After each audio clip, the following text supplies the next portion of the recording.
Welcome to Legends of Grayskull, the podcast that dives deep into the mythology of Masters of the Universe, with your hosts Matthew Dooch and Shawn Scavarna. News, reviews, remasterings and more are just ahead on Legends of Grayskull.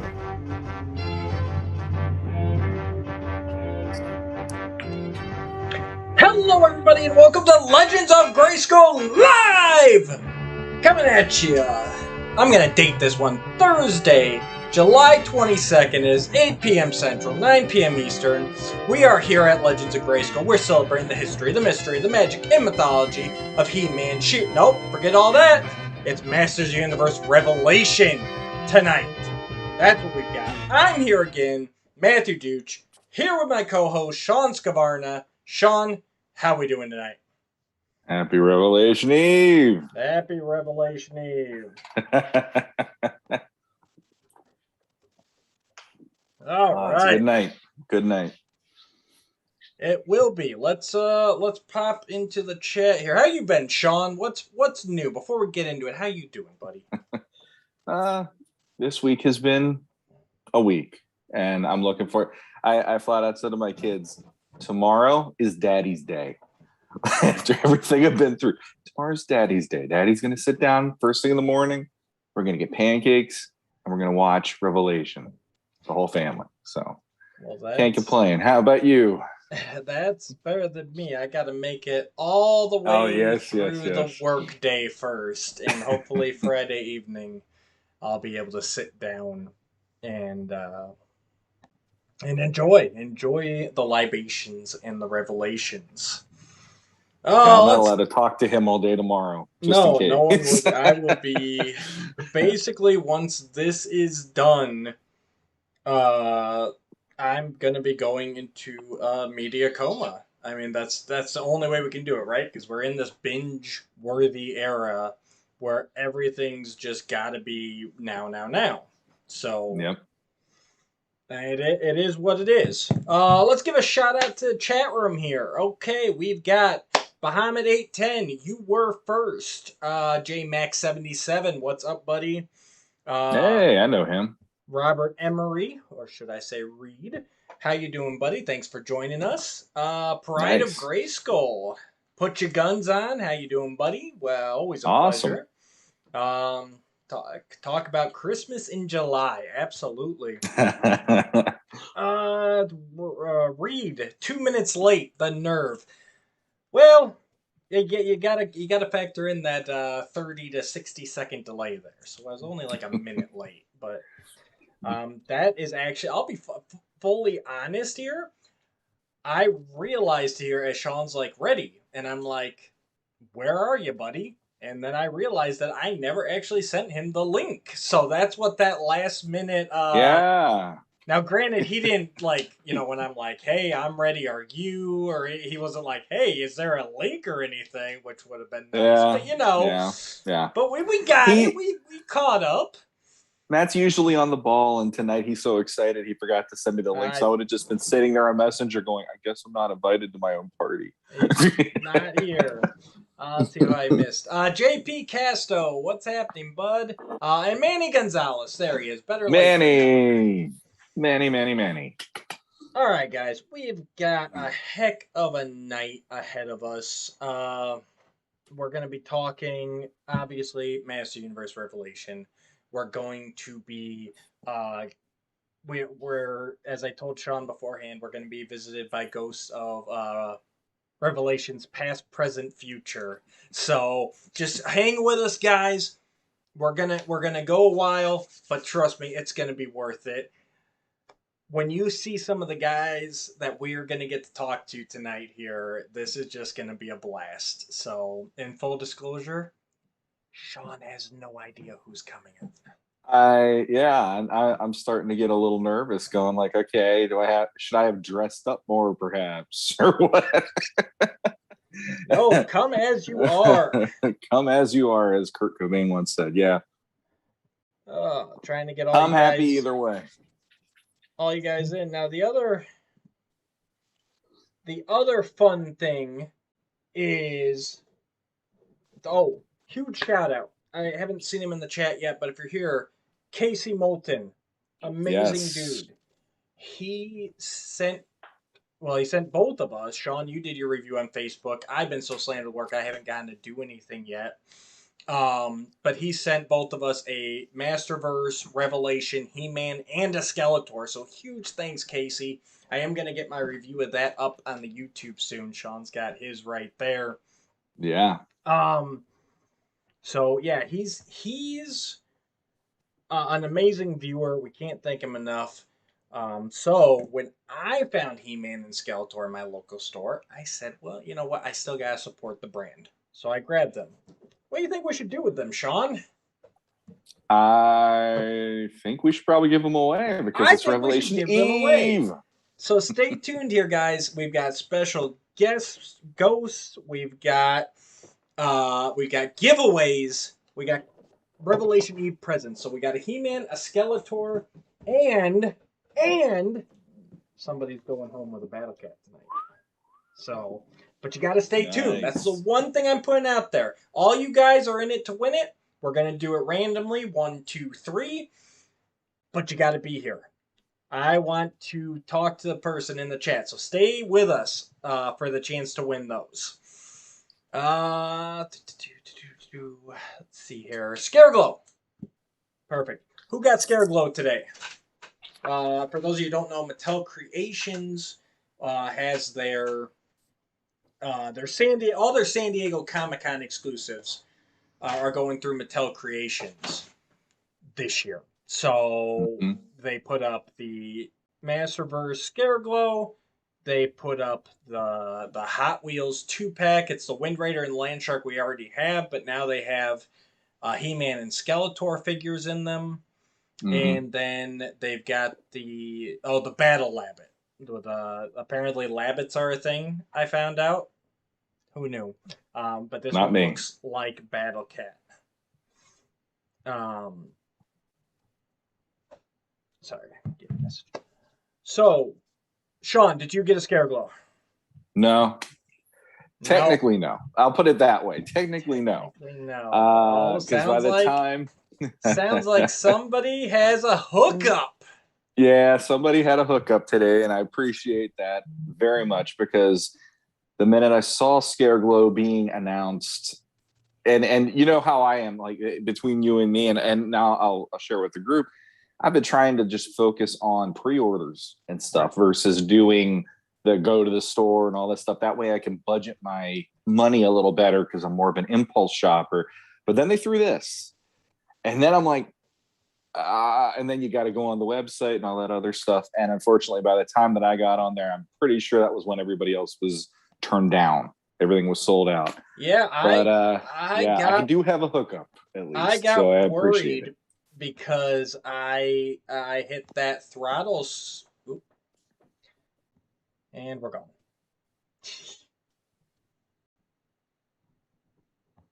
So you can't screen share doing it like this, huh? Yeah, sorry guys. This is one of the things about the lives.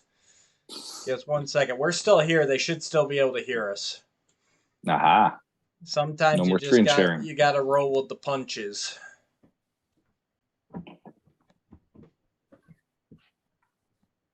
But yeah, they. No, we'll get the video back here. Don't worry. Yeah, I got on right at noon. I got everything into the cart. I went to check out, and then I got that throttle screen, and it was like, okay, what's going on here? And and I was a little worried, but then it came right back, so that was good. Well, I wouldn't say right back, but it came back quick enough. So, and I managed to get out with it, so that was good. All right, I think we're back. Hopefully we're back, guys. Excuse the delays. This is not live. So, let me try. Yeah, we haven't done a live. We haven't done a live using Zoom yet. So this is all learning. Yeah, this is our tonight, first guys. time. Sorry. First time. Let's try this. All right. I think we're good now. Okay, so yeah, so I managed to get my Scare Glow. I cannot wait to see him in hand. And I have heard that he's going to come out in retail too, so I wouldn't worry too much if you guys haven't gotten him yet. What in the world was? Oh, we got somebody at the door here. Hang on, guys. Uh-oh. Let's see who this is. Oh, it's Jesse Arnold of Off-World fame. You will be visited by 3 ghosts tonight. I can just see it now. Jesse, how's it going, man? I'm doing great. How are you guys? Wonderful. Enjoying this Revelation Eve. Yes. Woo-hoo! Happy Revelation Eve. Yeah, it's funny because Jesse and I were talking just over the weekend, and we were talking, sharing notes on the cartoons that mattered to us the most and all that stuff. And for him being the fantasy guy, he was always like the Lord of the Rings guy, Robin Hood, all that. And it's like He-Man wasn't as big to him, but I think he's definitely starting to get into the vibe of it lately with everything that's happening. So it's really cool. Absolutely. We want to thank you. I mean, happy to be here. Keep going. I'm adjusting. I got it. This is all on the fly here. Technology. Yes. No, yeah, I mean, He-Man was definitely a cornerstone cartoon for me growing up, but it definitely was just the cartoon and the toys. I never got into the mini comics and the deeper world of it back then. I just kind of took it as it came. So it's fun. I missed out on the 2000 stuff. So I was excited when they announced this a couple of years ago, and we've been talking over the last couple of years, and now that stuff's coming out for it and it's here tomorrow, the excitement is more real and palpable. Yeah, the poor guy, every time I see him, he has to hear me talk about classics for the last how many years up until recently. And it's like, hey, you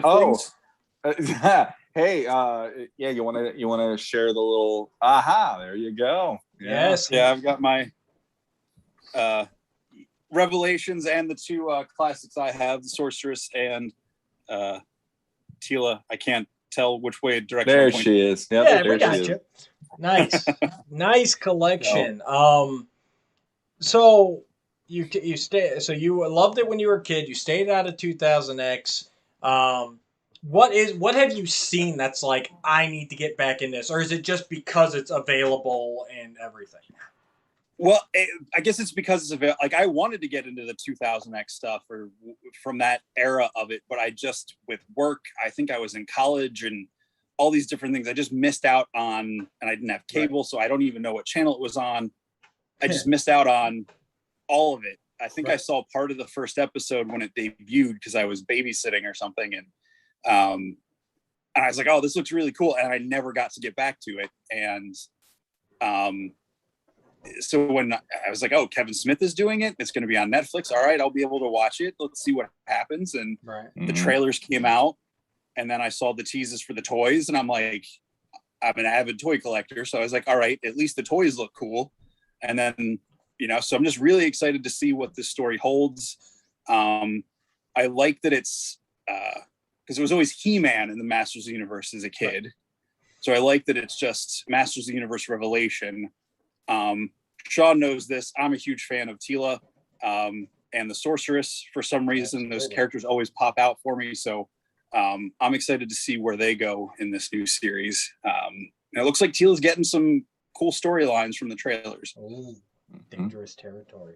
Before we get into there, I want to give a shout out to Identity Theft Is Not a Joke, Jim. First off, great username.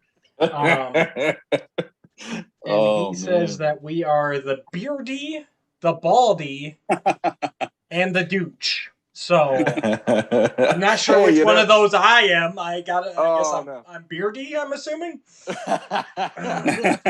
Oh man, that's awesome. That sounds like a really weird Western. You think that could be Rodriguez? He's known for fake accounts.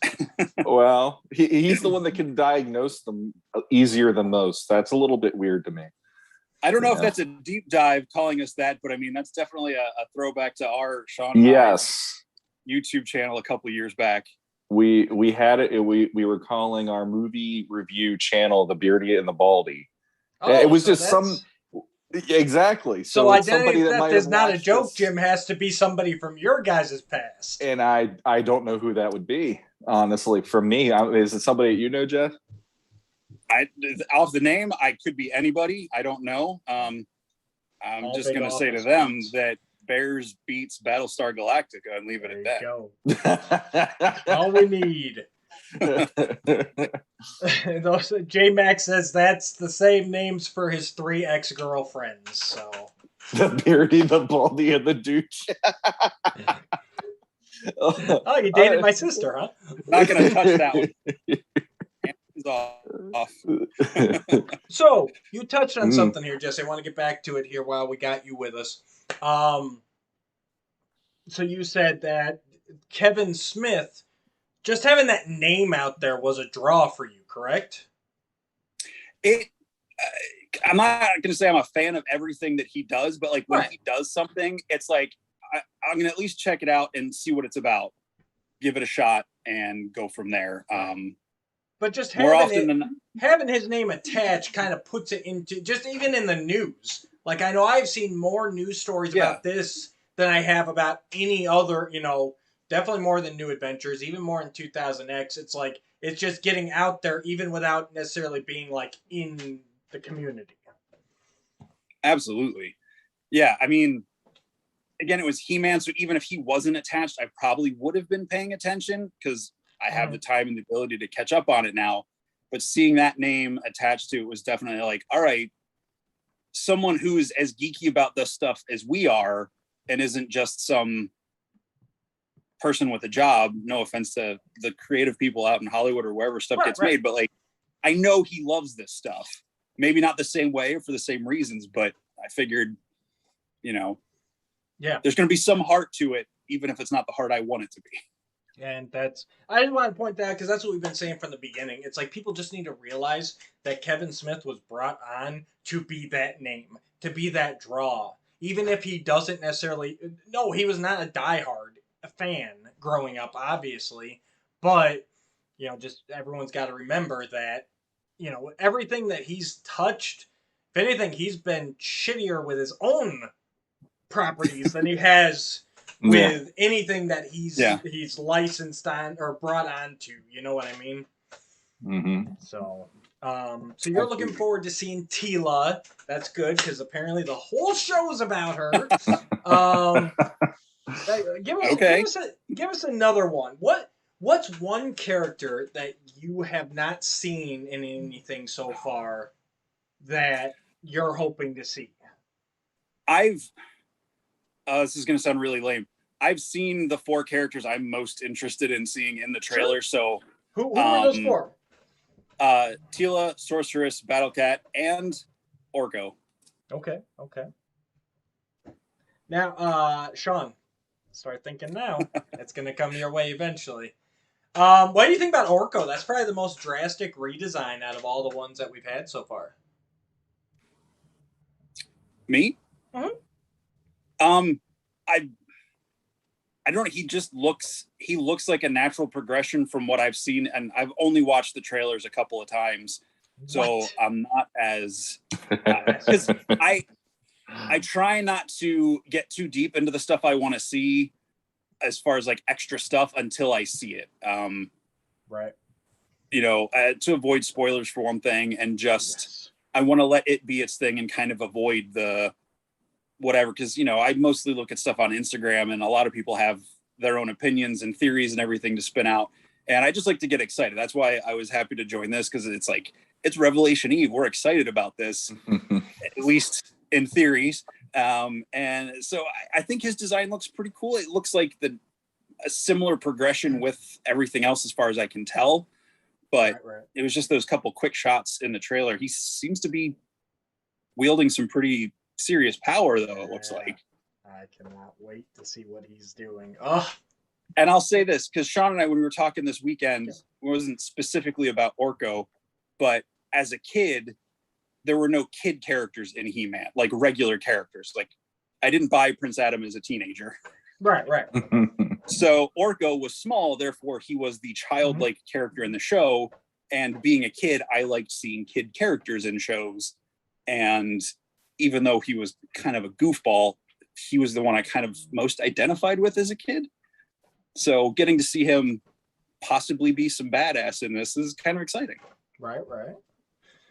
Oh, I'm looking forward to it. Orko looks amazing. I like the little touches they've done. They've made him look more magical. It's gonna be a good time. So I know we're reaching the end of your window here. What's your viewing plan? We binging? We taking it one a day, one a week? What's the plan?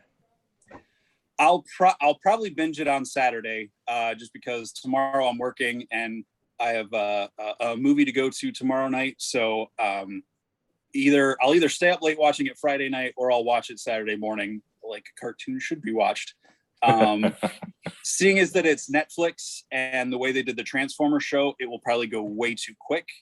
As the only negative thing I think I have to say about it is it's only a 5-part, I think. Yeah, 5 episodes, and they're only a half hour, 25 to 27 minutes. So basically, you got a movie, basically, that we're watching. 2.5 hours, max. So that's probably why I'll do it as a chunk.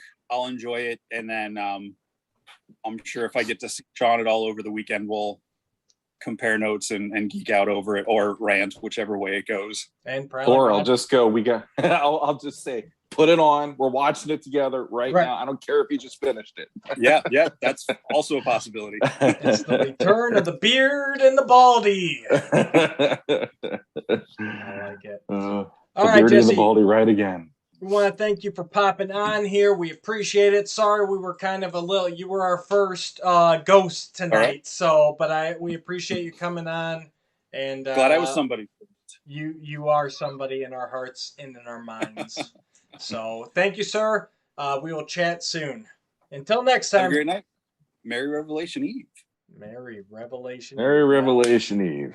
Let's see if I can figure out how to bump him out of here.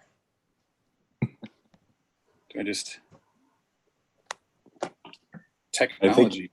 I think he's figuring it out for your side. Thank you, sir. And leaving us with that face. There you go. I think there was a way for me to do it. First guest, it went well. We a couple shout outs. Mary Gioia, hopefully I said that right. And Casey Moulton are here. Casey, we gave you a shout out earlier. And yes, thank you very much again if you didn't hear that earlier, but it's back there. But we're going to keep jumping forward. So that was, yeah, they're all good. Yep, everyone's liking Orko. They're all liking that. Thank you, Jesse. So what do you think about that runtime? I mean, basically that sets you up for a 2.5 hour movie. Now that we know that it's a half hour. It does, but when I found that out today, because they did have David Clark and one of his groups had like, here's the names, the titles of each episode, and here's the runtime. And when I saw those, I actually got a little sad because I was kind of hoping maybe we'd have like, I don't remember how long Castlevania episodes are. I feel like they're longer than 30 minutes. So there's a part of me that was like, maybe they'll go like, 40 minutes a piece, and then it's a little more like, oh, it's almost like, we can almost have 5 to 6 hours of this versus, 2.5. But it's like I said in my post, that's like a guy who is, like he's really thirsty and he gets a cup of water and he's complaining he doesn't get a glass of water. It's like, you got something at least. It's been almost 20 years. And here I am splitting hairs about this, and I'm bald. I don't have that kind of ability. So you know what I mean? Yeah. Oh, and what did you think about those episode titles? I tried to find the leaked ones, and I could not. The only one I remember from the leaked ones was comes with everything seen here or some garbage like that. Which as of today, that is I'm sorry, there is a cat attacking my toes right now. Welcome to my world. Welcome to my when you for our listeners and viewers, Matt has kittens now, and there's Battle Cat 1, and this then I'm is sure Willow. There you go. and now he's going to experience how fun it is to podcast with cats trying to get him too. So this will be an interesting time from now on. She was going after this piece of plastic. That's what it was. But yeah, they and welcome to the chat Esoteric Ramblings. Thanks for joining us, sir. Beardy. I'll put it out there. That is Jesse, in case anybody didn't know. That is Jesse. So let's go over. I guess I should throw up the spoiler claim. So plug your ears if you don't want to hear the episode titles, but I'm gonna do them. I know the first one is The Power of Grayskull, and I think that was actually on the leaked one, but that's a pretty easy guess. Yeah. So episode 1 is The Power of Grayskull. Episode 2 is The Poisoned Cup. Episode 3 is Eternia's Most Dangerous Man. Episode 4 is The Land of the Dead. And episode 5 is The Forge by the Forest. So, to me, not a lot of spoilers. Even though I still would have not liked to have not seen them, I'm not upset that I did, if that makes sense. No, I'm not either. I actually, if anything, it paints pictures of what we could see in a few hours, Right. And I think the one that actually really it made me just kind of grin, because I'm like, where is that one gonna go, is The Forge in the Forest. Yeah, that one, for some reason, that painted a picture, and it got me thinking of the Forge, Grayskull forging the sword, or maybe Adam has to forge the sword, or something like Eternity War, like we talked about and stuff. And there's definitely something to that where it got my mind already going in directions of what that episode could be. So that's good. See, and with all that and everything, I'm rethinking my whole timeline that we speculated on. As far as when things happen that we've seen in the trailers and everything. Between that, and if you guys didn't see it, but there's and it's not spoiling anything, even I watched it, but there was that clip that came out with He-Man and Teela fighting Skeletor on the boat. And allegedly that is from a clip from episode 3. Where, I was figuring, and I think we all were, that basically the first episode would be the battle at Grayskull and then the power sword splitting, which I hope isn't a spoiler anymore. It's been everywhere. Nate Barch did that amazing artwork.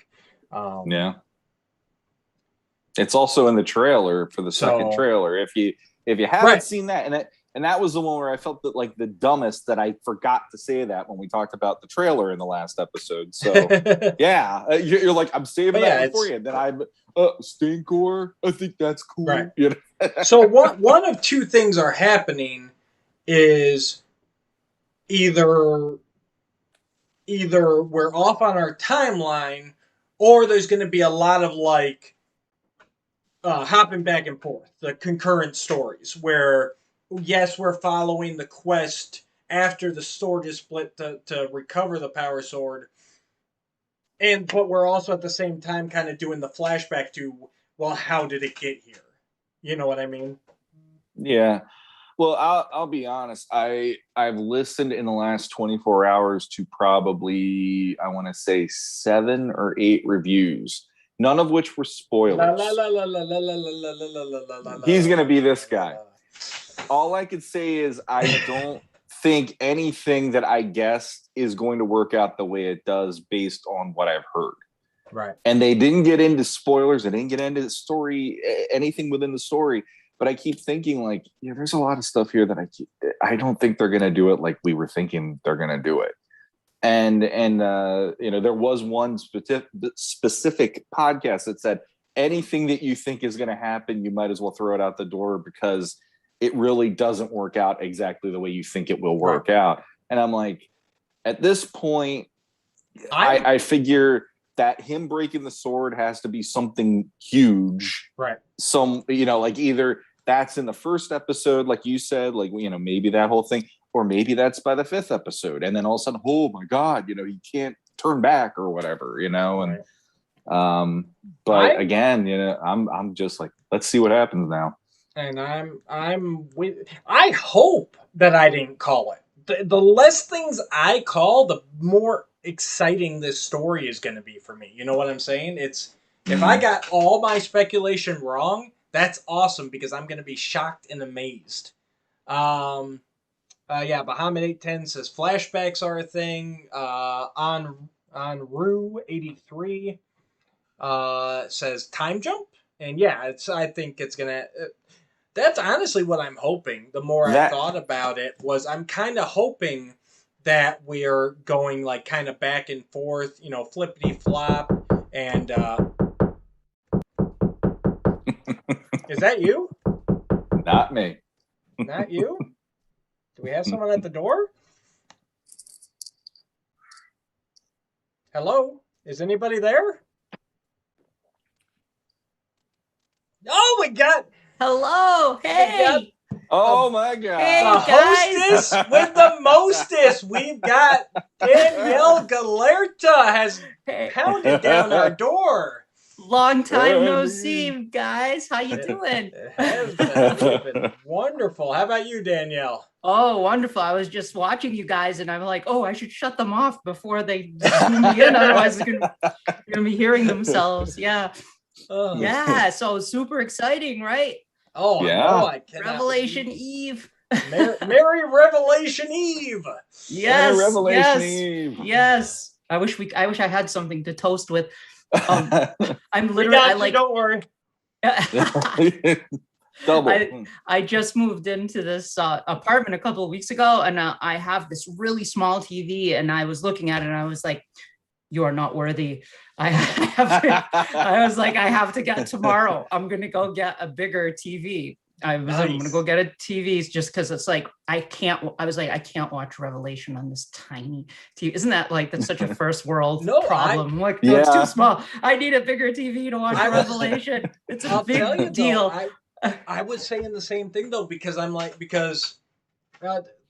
Shawn knows when She-Ra came out, but I was binging it on my phone at work, same reason. I was like, I'm trying to get through the last season before it gets spoiled for me. Even it turned out the way it did. But I just wanted to get through it before it's spoiled. And I'm like, nope, Revelation is worth more than that. I cannot do that. I cannot even be tempted to look on my phone. It's like I've got to sit down at home, with my 45-inch and just really enjoy it. So yeah, and then Reed Emery invited us over to his place. He's got a 150 projection screen. What? Yeah. Oh wow! Are you gonna go? Unfortunately, he's in California, so a little bit of a commute, or else we would be there. You know what? You know what we should do if we get unfortunately this year PowerCon is not in my cards, but it's in Matt. So maybe he'll do it this year. But maybe next year I'll be there with Matt and we go visit him and we do a Revelation binge session for all of them then. Because by then the second part will be out. Yeah, that's right. And I got to bring him my 2000X DVDs because he doesn't have any. He wants to see 2000X. And but all the YouTube quality are too low a quality for his 150-inch projection. So we're gonna have some fun there. You got to do it right. That's good too. I feel like 2000X has gotten kind of a little swept under the rug, so it's good that you're celebrating 2000X too. And Yuko with his book, the 2000X book he's doing, so it's like 2000X lives. Yep, get your copy now. I'll drop a link down in the description sometime. So Danielle, you're obviously excited for Revelation, it sounds like. Oh my God. I am so excited. I've been really kind of quiet as far as Masters of the Universe goes, but I've been trying to avoid like a lot of the like, you know, people fighting and stuff over things. And I'm like, I don't want any of that. I just don't want to spoil my excitement for it. Right. I am super excited for it. Like, especially after watching those trailers, like that teaser trailer with the Bonnie Tyler music. I was like, oh my God, that is so 80s-tastic and bombastic and perfect. And I loved it. And I was so psyched. And then I watched the other trailer, the full trailer, and I was like, oh my God, I was even more excited. So, and it was funny because I showed my friend Meredith is like, she is a casual Masters of the Universe fan. Like she knows the characters and somewhat the lore and stuff. Like she watched the Filmation cartoon as a kid. And so I said, there are a lot of fans that are like upset about certain things in these trailers and some are like really excited. I was like, I just want to show you what you think. And she like geeked out over it. And she's not even like a hardcore fan. She's like casual fan. She totally geeked out hardcore. She's like, what are they mad about? I was like, I don't know. It looks awesome to me. I agree. Yeah. So I'll put the question to you. I love this question. So you've seen both the trailers, all that. Who is the one character that you have not yet seen that you're hoping makes an appearance? Oh man, wow. Like most of the ones I really wanted to see did show up in those trailers. Like I would have said Faker, but there was Faker. Like looks like Faker, and they revealed the figure. So I was like, okay, so that's Faker. There are so many that I would like to see, so it's difficult to narrow it down to just one, especially after seeing Nate's amazing poster. And I'm like, what? Blast attack? That's awesome. yeah. It's like there were some in there I was not expecting to see blast attack. I was like, wow, that's so cool. But I would love to see Zodak because I don't think we've seen him yet at all. I'd really like to see Zodak. Because they're so like such underdogs, I always like pull for Rotar and Twistoid because they're so like they're like the red sheep, the black sheep of the family. You know, it's like but I always like seeing them get. I loved it when they got classics figures, so I'd like to see them. And She-Ra, which I know is probably not going to happen, but it would be cool to have a camp, not the Netflix, not the DreamWorks. She-Ra, like an old school version of She-Ra that's like, you know, updated for this cartoon. I could see them dropping a hint, like maybe her symbol, you know, her chest symbol, or possibly even in a flashback seeing the two swords. Like if I could get great, she's there. Like I know she's there. We all know she's there. Just a little something would make it good for me. Zodak is an interesting one. I hadn't thought of him, but I think he could line up perfectly with the story. He'll probably will be on there. Real quick, welcome to the chat here. Jason Johnston, he agrees that song, the Bonnie Tyler, made it awesome. And Zen Brown, welcome. He says, Penny Dreadful! Hey, Zen Brown! What's up?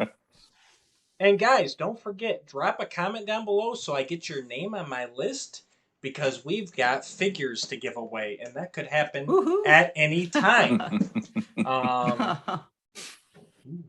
So, you were listening before you jumped on. So, we were talking about the possibility of either our thought timelines being wrong, or maybe it'll even be like a back and forth type of thing. Like, we'll see what's happening in present Eternia with, like, no magic, and then they'll like flash back to like He-Man, Skeletor, whatever, and like how we got here. What would you prefer?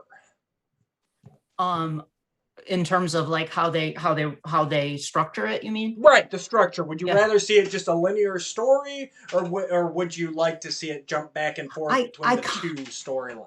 I kind of like the idea of the flashbacks and jumping back, just because it's presenting you with these like little pieces of the puzzle leading up to what happened. So it's like kind of a mystery. Like that's what I imagine is like, what the hell happened here? Like something insane must have happened. So it's like getting those it's like putting the pieces of that mystery together to figure it out is kind of fun. And then when it's finally revealed, it's like, oh, that's how it all fits together. As opposed, I mean, the linear way would work too, but I kind of like the idea of the flashbacks. Yeah.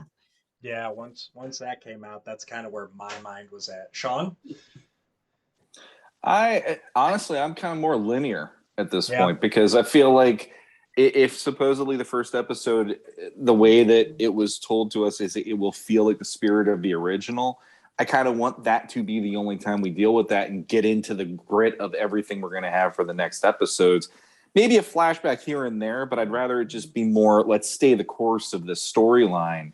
And because a part of that to me is, if it's going to be progressing it, let's stay where the progression is and make that become the new norm versus going back and forth too much. Because if somebody doesn't like the new norm, they might go to the old one and go, I wish they wouldn't go to the flashback. Just wish they'd stay there instead of doing the new thing or whatever. It's like, no, I'd rather let's just go. Let's do it. You know, Right. If we're going to go there, let's just do it. Too. You know? Yeah, definitely. Apparently my phone doesn't want Hi, Shawn.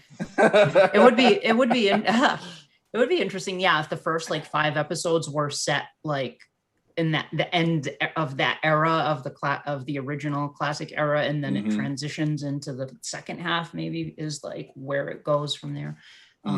But yeah, I mean, just based on the Skella God figure, like it's like, okay, I think I can see one piece of what's happening here, like something. So he has the power sword, so I mean, this isn't a spoiler if you've seen the figures pretty much publicly revealed. So I agree. It's I mean, I could go either way. It's gonna be good. Let's go ahead. Let's give away one of these guys right now. Who you want to give away, Danielle? He-Man or Skeletor? We're gonna say Battle Cat for last. Okay. Let's start with the main man, He-Man. All right, Danielle. Number between 1 and 30. 13, of course. 13. I should have known. Unlucky for some, but not others. 13. That has got to be rigged. What? Who is it? Lucky number 13, Zen Brown. You have just won yourself a Masters of the Universe Revelation He-Man. Drop a comment down below. Let me know that you're still here. Otherwise, it's going to somebody else. That's right. If you guys ditch out, you're out. So I'll go to the next person on the list. Zen Brown. Shoot us a line. Let us know you're still with us, and He-Man is yours. Danielle, have you picked up any of these guys yet? I have not. No, I haven't seen them. Actually, that's not true. I did see the Battle Cat at Target, but I haven't seen any other ones yet. That thing is enormous. So wow. I think it's fast becoming my favorite Battle Cat. Mine is out of the box, and he's got great posability and the Cringer head underneath. It's like, how can you go wrong? Oh, Zen Brown, he's still in here. LOL, sup? Yep. Danielle and you cahooted. And He-Man's yours. Drop me a line through the messenger on the Facebook. I know you're on there. So. Zen Brown, payment for our little deal is due after the podcast. Oh, I love it. That's what it's all about. So do you plan on picking them up, or you're good with your classics? I'm pretty good with my classics, but I am going to cherry pick characters as I go along. The ones that kind of blend in, I'm kind of looking at it as supplementing classics if they work. Because I noticed the Evelyn, when Pixel Dan did his review, he put the Evelyn side by side, and I was like, oh, she actually does kind of scale pretty well with the classics. Some of the other ones are I thought she scaled pretty well with the classics. So it's going to be kind of I don't think I'm going to be all in, but I may pick up one here and there. I have picked up some of the origins too. Wow! Believe it or not, I did actually, but I'm not all in on that either for sure. But I got a few. Like I got Ram Man. He looks good with the Club Grayskull figures. So I put him with them, and I have Scareglow and a couple of the other ones. Yeah. Yeah, I picked kind up of. Ram Man and Buzzsaw Hordak just because I figured those action features would be fun for the kids. So Yeah. and then with the Masterverse figures, really like Moss Man, he's different enough. It's like he could actually be kind of another elemental character, even if you wanted to go that route. You know, if you Yeah. have to justify your display, Yeah. like Yeah. he's pretty different. He Evil looks Lynn, when you cool. put that other head on her, she looks pretty different too. That with just the Right. long white hair. Right. And they leaked the Entertainment Earth leaked a list of the Wave 2 figures, and then they put them up for sale, and then they took them down. Like, because when I went to go look, I was going to order one of them, and I was like, I can't order it anymore. Oh well, it'll come back around. And I think they'll be everywhere. These things where they've hit in force. You know, all the local WalMarts by me. If they have them, they have a ton of them, or they don't have them at all, which is better than Origins. Yeah, I've only ever seen He-Man, Skeletor, Battle Cat, and Prince Adam with the Sky Sled. That's all I ever see. Not that I collect Origins, like I said, maybe once in a while I'll grab them, but I that's all I've ever seen in the store. Nothing else outside of He-Man and Skeletor a lot. And I'm like, where are people getting these? Like, I guess they're getting Big Bad Toy Store and things like that, maybe, or they just happen to luck out.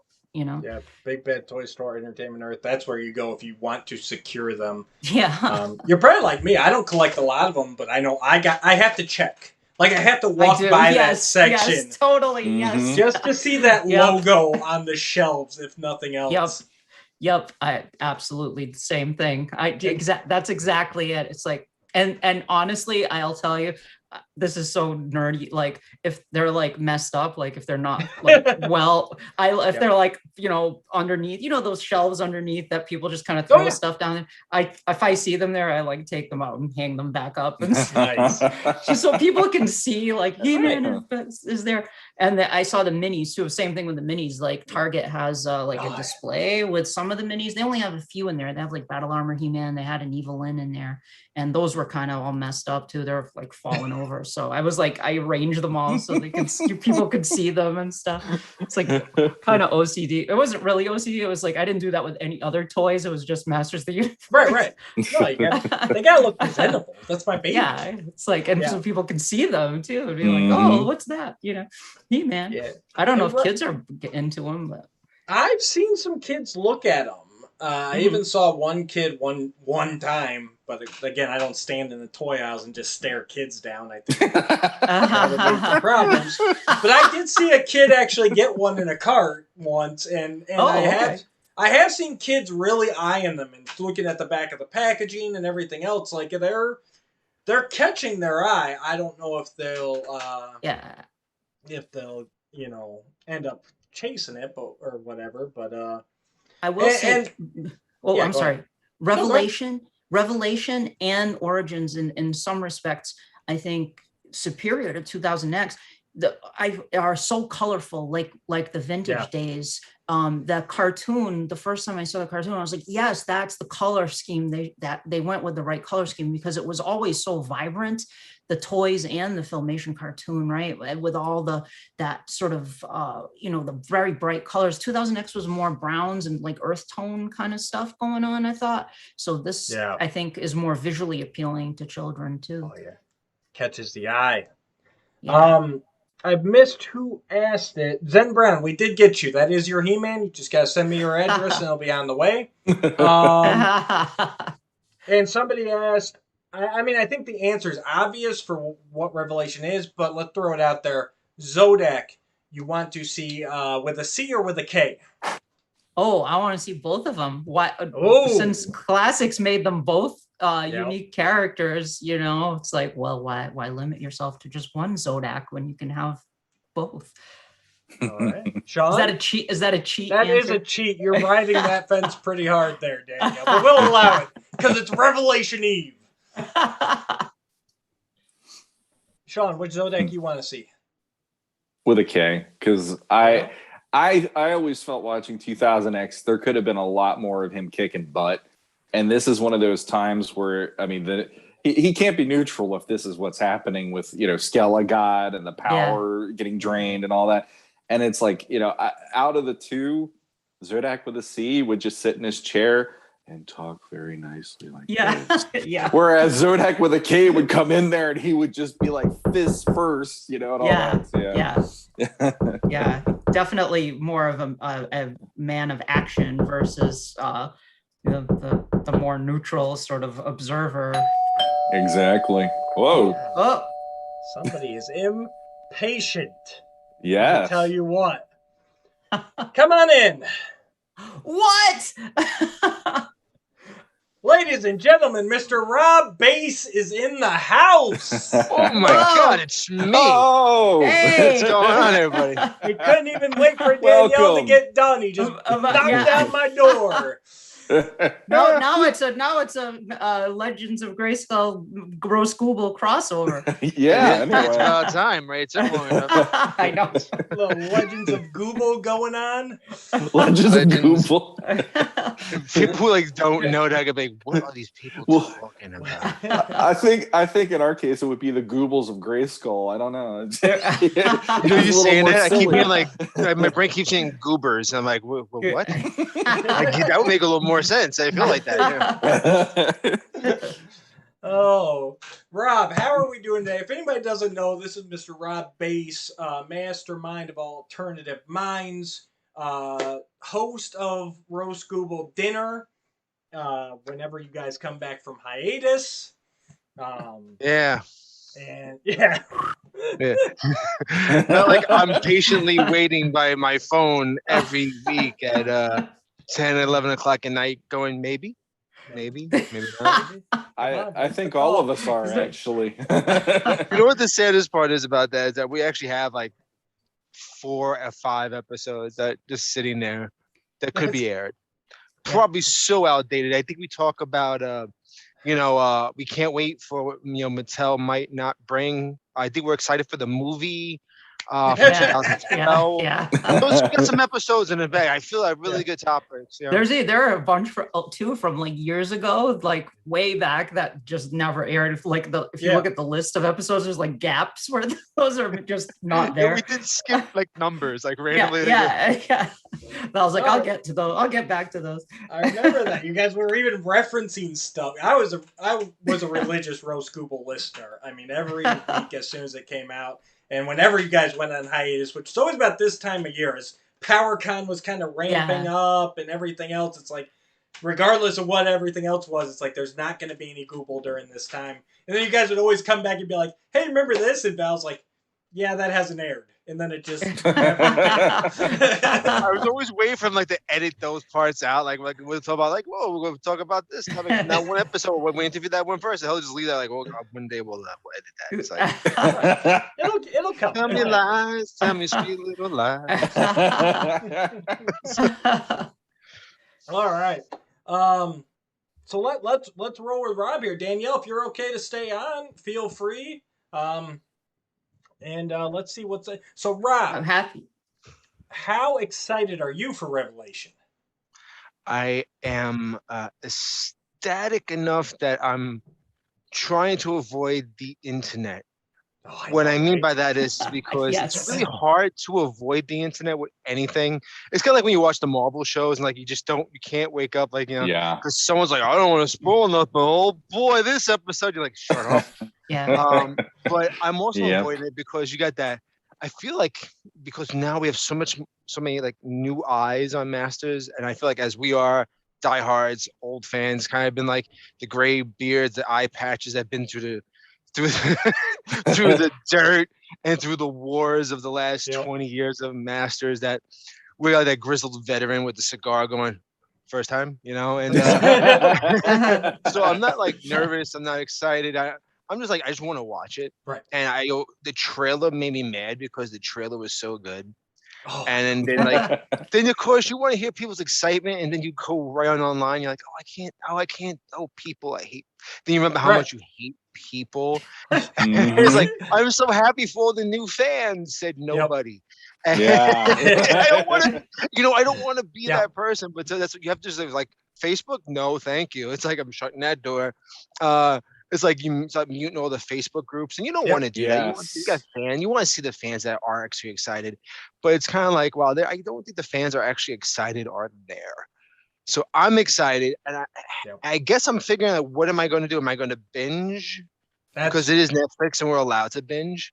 That's what we were actually just getting to. I don't think we got Danielle's answer yet, or if we did, I forgot in the excitement of Rob jumping in my window. So yeah, what is your guys' plan? Because that is, and I think honestly that's kind of Netflix's thing. That's the saddest part. Not only is it I have to binge so that this whole series isn't ruined for me, it's also I have to binge to show Netflix that we want this. Because I think their structure is built around that. Like if they look at it and go, well, people are only watching an episode a week and they're taking 5 weeks to finish this, they don't really want it. That's just my opinion. So it's kind of a tough. Yeah, it's a thinker, isn't it? It's not. I don't think that's how Netflix's plan is. I don't think Netflix has a plan. I think it's just like I think how normally with streaming services is how many times you return to watch it, right? Or you watch it the one time, or you're gonna watch it, you're gonna binge. Because what is like the fan base binges, and that's like 25% of Netflix viewers. So it was big for us. Yeah. But there was no rewatches. It was 5 episodes. It didn't bring in the newer fans. So did it really perform? But if we did it weekly, I feel what's good about weekly, if you hear the hype from a first episode, just like network TV used to be, oh my God, did you see the Cosby Show? So topical, right? Yeah, so the next week, and little by little, like that first season, the Cosby Show or Cheers or whatever, it would steadily, first episode would do okay. Then the second episode, after people talked at the water cooler or at school, would bring it up. Here's the problem is, if you binge 5 episodes and people like it, what's next week going to bring? What's the week after that going to bring? Is there some movie coming out? Space Jam 7 coming out that they don't know about? Then you lose that excitement. And I see that's why I think the modern fan base is like, I think that's why Disney's done so well, is because they have treated it weekly and the hype grew. Yeah. Oh, don't get me wrong. You're preaching to the choir here. Ask Sean. Sean, how many times have I got your ear off about I wish it was a weekly release? Because I feel the same way. It builds that momentum and it propels you to that ending.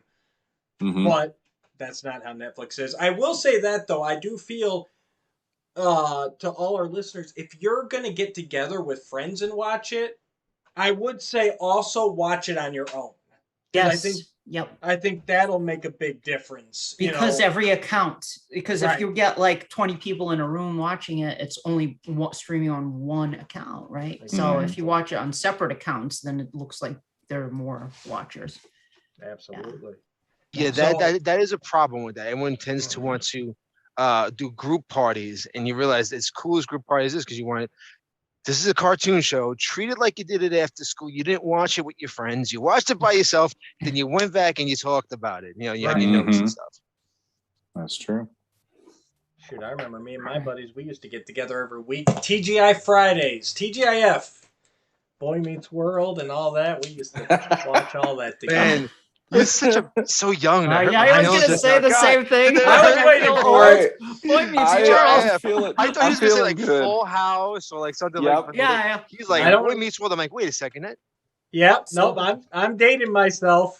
Silver spoons, different strokes. Me and Danielle were in the clubs back in the day when you were like watching. We were watching Silver Spoon. Yeah. I mentioned Silver Spoons to my youngest sister the other day. She's 10 years younger than I was. She had no idea what I was talking about. I was like, you don't know what Silver Spoons is? Shut up. Shut up and smack the taste out of your mouth. I will say, though, when the 2000X series came out, I was still in high school. So, I mean, I'm just... I don't know why you're trying to hurt me. You invited us on. The first time me being on the show, and I'm like so excited to be here. And now you've heard me. Thank you. That's why he has me as the counterbalance, because I'm a 1978 kid, and I came into He-Man, fairly early into the line and all that stuff. And he'll do that to me. I'm like, I was like first job out of art school when 2000X hit. Versus him go, oh, I was still in high school. I'm like, oh, lucky you. Disposable income, baby. My current union job, I was working like several years already before 2000X came out, so I was like very old. Thanks. And that was almost 22 years ago. Thank you so much. There was not a time where I've been on this earth that there was not a He-Man and She-Ra. How about that? Wow. Yeah. You were like born into it. Yes. It has always been there for me. I was born into this. I'm born for this. You were merely adapted. Let's see here. Who we got? Guys, keep the chat coming. I'm missing it all, but thanks. Casey Moulton and Mary Goya both say good journey, Rob. Oh, so good journey. We got some crossovers there. Or they're leaving us because you came on, one way or the other. They're like, peace out. Yeah, they're like, say this in the nicest way. Yeah. So, Rob, this is my favorite question. You've watched both trailers, I assume. Okay. You've seen Nate Barch's incredible art? Mm-hmm. Okay. What is one character that you have not seen yet in any of that you're hoping makes at least an appearance?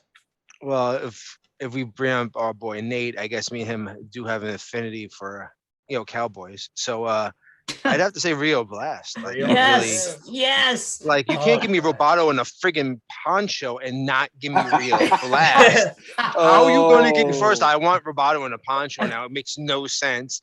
I just thought that was the baddest ass thing in the world to see this guy in a poncho. I'm going, if he doesn't come out to like, spaghetti western music, I was about to say that. You have to hear like.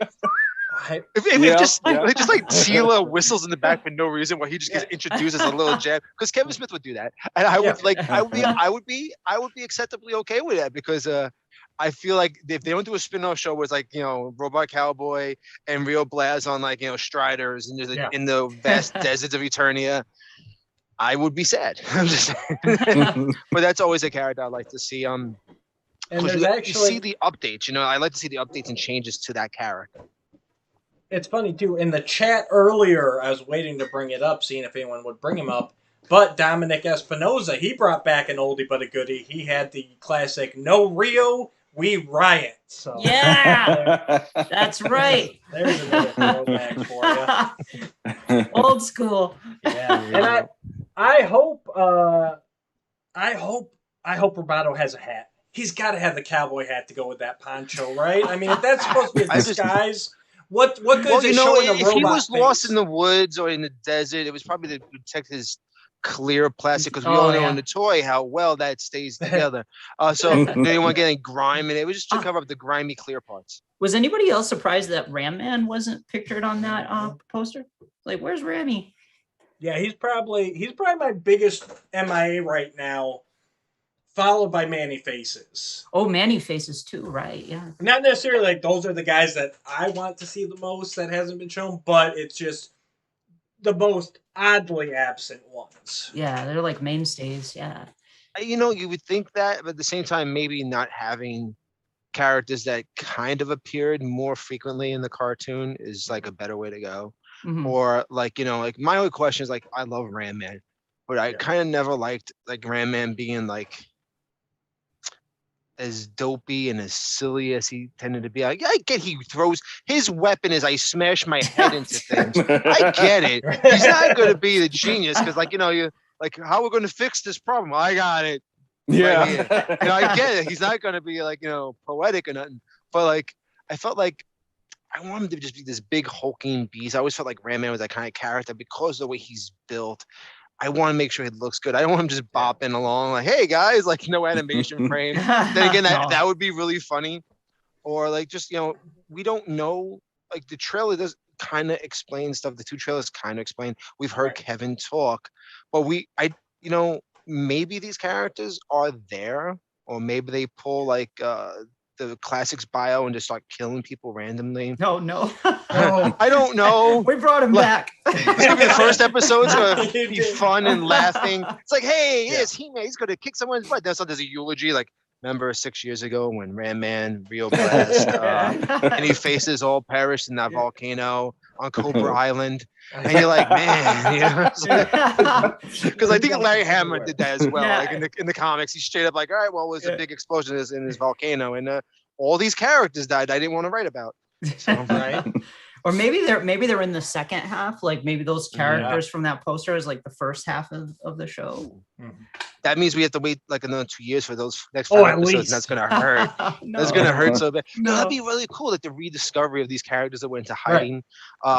Very similar, like, you know, I guess like in the original Transformers cartoon, they did that. Like, you know, you had this many guys that showed up and then randomly, we have to sell some toys. So here, look who this guy just randomly showed up. It'd be kind of cool if they, as I don't know, God, Skeletor, or whatever is pertaining to be with the show, takes over. We don't know how far the jump is between He-Man and He-Man losing the power to like where we are with Pancho Roboto. I mean, it could be 2 weeks, it could be 6 years, you don't know. Yeah.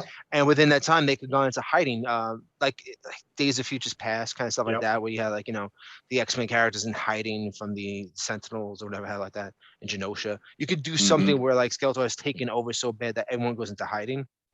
Kind of treat it like the 87 movie, why there was no other characters. We just assumed they all went into hiding into the rocks near that one painting of Castle Grayskull.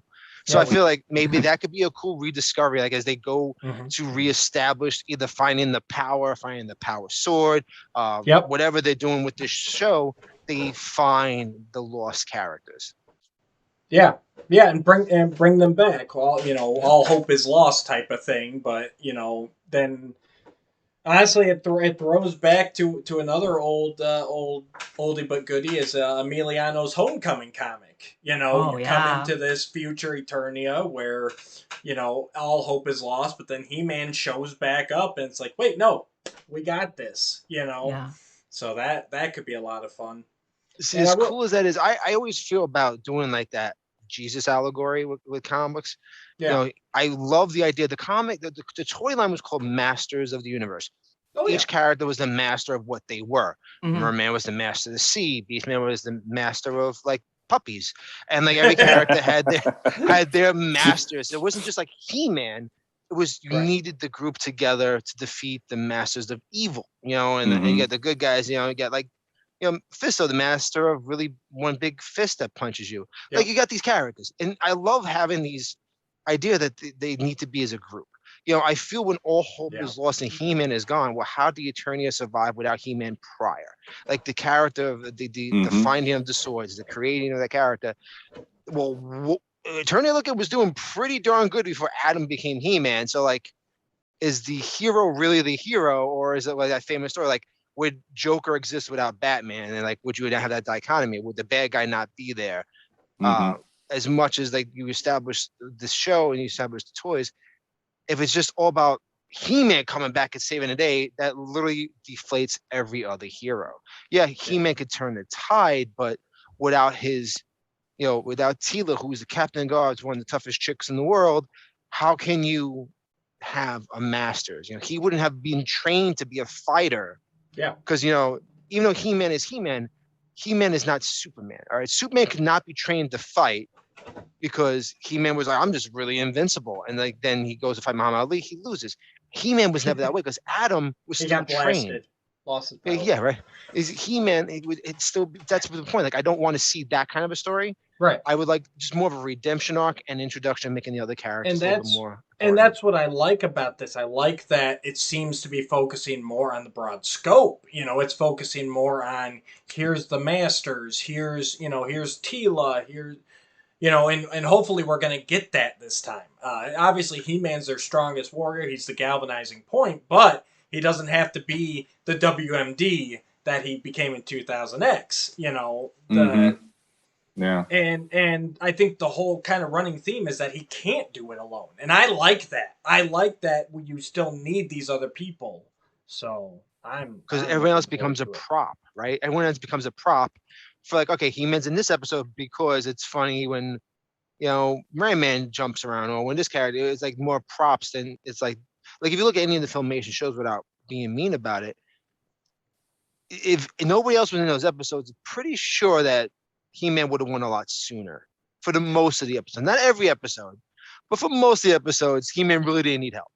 Right. So, you know, that's why you need to see that importance of that character. Like, and I like this. I really want to see what they do with the character of Adam. Like what his character portrayal. I mean, the trailer doesn't show much. What happens to him? Real quick here, this time's flying by. Before we have to let you guys go, so you hit a lot, Rob, on, obviously, you want to see some stuff updated from Filmation and everything else. So we'll go around everybody. Do you feel that this art style is helping with that? So, like, right off the bat, just seeing the new art style is kind of will help with the push of this is not strictly Filmation, and hopefully get us to a place that's, while it'll be, I feel, a spiritual successor, I am hoping it does push it to that next level, especially on the character development of the side characters.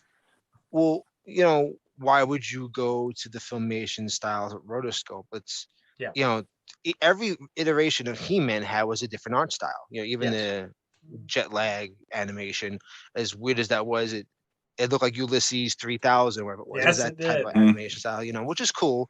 But it just, they took it a different way. 2000X did that hyper anime, but it wasn't anime. It's not anime. It was as Americans filtered like a drug and fueled overnight. Like, this is anime. It's like, no, it's not.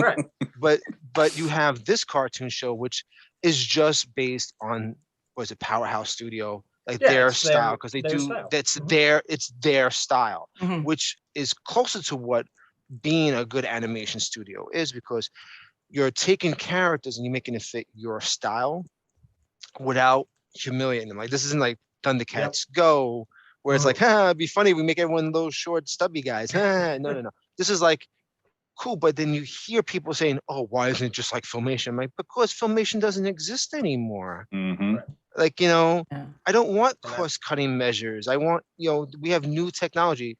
If it would end up being CG, I still would have been cool if it was CG, but I know that people would have been more mad at it, especially when you're saying that this is a show 40 years in the making. You're putting stuff in people's heads, which I can't blame the studio, and I can't blame Kevin Smith, because he's good at self-promotion. You love that cartoon show as a kid? Well, look at this, and and the people get excited.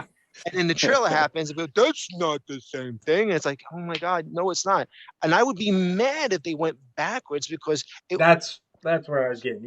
Super 7 did their cartoon as a homage joke and claimed it to be the very next episode in the Filmation. And did we need that style for that? You don't want it like a James E. Talk is doing his thing, but that's what James and Doosan did is awesome. Nothing against Super 7, because I like those guys, but but James and Doosan, that was magnificent. Well above. Absolutely. Well, the problem is that is a love letter from a fan who's just saying, hey, I want the toy faker in the cartoon show. Yeah. Right. And that's beautiful, because that's taken them 3 to 4 years just to do one 30-minute cartoon. It's not a viable option. And making a new show and that really crazy art style, and I absolutely said that fits. It's the evolution. I don't see this as a succession to Filmation. I see it's the next part of He-Man's evolution. Because I never treated 2000X as a reboot in my head. I just felt it was just a continuation of Masters. They've had the same characters. The art for 2000 was that time frame's art, and you went with it. Like, so I feel like this is the next version of that. And I think that at the end of the day, that animation style looks really good, and that studio knows how to make their style work. So I'm way more optimistic than I need to be. Yeah. I never took it as being a direct sequel to Filmation. I remember when at PowerCon the year before last year, when this was announced, I remember, I don't know if it was just talking to Rob David or whatever, but I just remember hearing the words said that it was a sequel to the vintage era of Masters of the Universe and not necessarily Filmation. I think some of what Kevin Smith said led people to believe when he said, oh, it's like the next episode after the show ended in the 80s. And I think people started to get confused, thinking, and it's partially because of miscommunication and how it was phrased. But I always took it to be, this is a continuation of the vintage era. And right away, when you see the trailer, that teaser trailer, you see the Skelcons, which are from the like UK Ladybird books. Yeah. That was never in Filmation. Like that, just that right there is this is not a sequel to Filmation specifically. Of course, Filmation is the most, in terms of like the mythology of Masters of the Universe, Filmation is the most prominent version of it. It's the most well-known and established version to the public in terms of storylines, right, and characterization of the characters. So of course there are going to be echoes of Filmation in there, very strong echoes, clearly. But I think it was never intended to be a direct sequel to Filmation. And Kevin Smith recently clarified that. He's like, we don't have the rights to specific Filmation cartoon. It's a spiritual successor. So, and the art style definitely, I think, corroborates that. It definitely pays homage to Filmation, as I mentioned earlier, with the colors, the vibrant colors, and the alien look of the world, some of what they showed. The creatures, stuff like the shaping staff. There are loads of nods and some of the spirit of Filmation is in there, but also other things too, like the toy line and the mini comics and classics. Even there are echoes. 2000X. There are echoes. Definitely 2000X. There are echoes of all of it.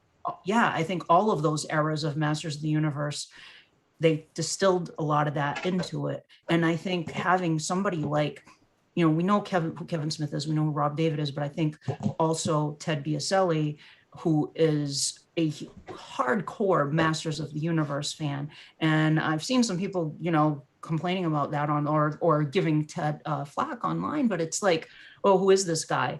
That guy I knew when we were at San Diego Comic-Con many years ago. And I remember sitting, we went to every group of us went out to dinner. We were all sitting in a car on the way back to go to the power party, because Val used to throw these power parties at San Diego Comic-Con. And this, I don't even know if Ted was working at Netflix at that time, or it might've been early on in his tenure there.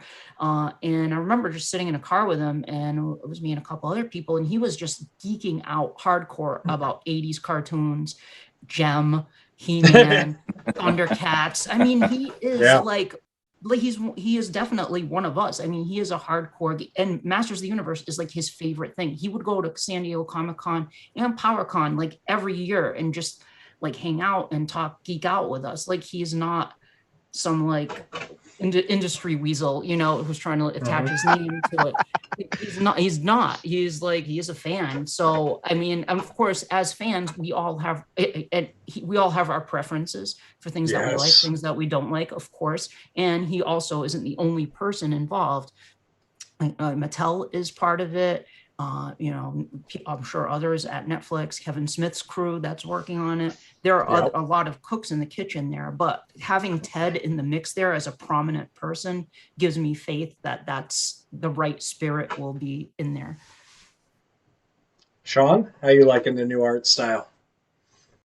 I dig it. I mean, my biggest thing is I want to see something that's going to make me excited. And in animation in the last 5 years, the Castlevania series was it was like oh, wow, this is different, And then when all of a sudden they go, oh yeah, by the way, they're going to do He-Man next. I was like, okay, you got my attention. Right. I got to see what they do. And, it's like, that's definitely when you see the action in those trailers.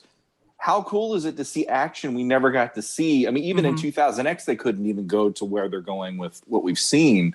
And that makes me even more excited to see these fight scenes tomorrow, see the world building they're going to do.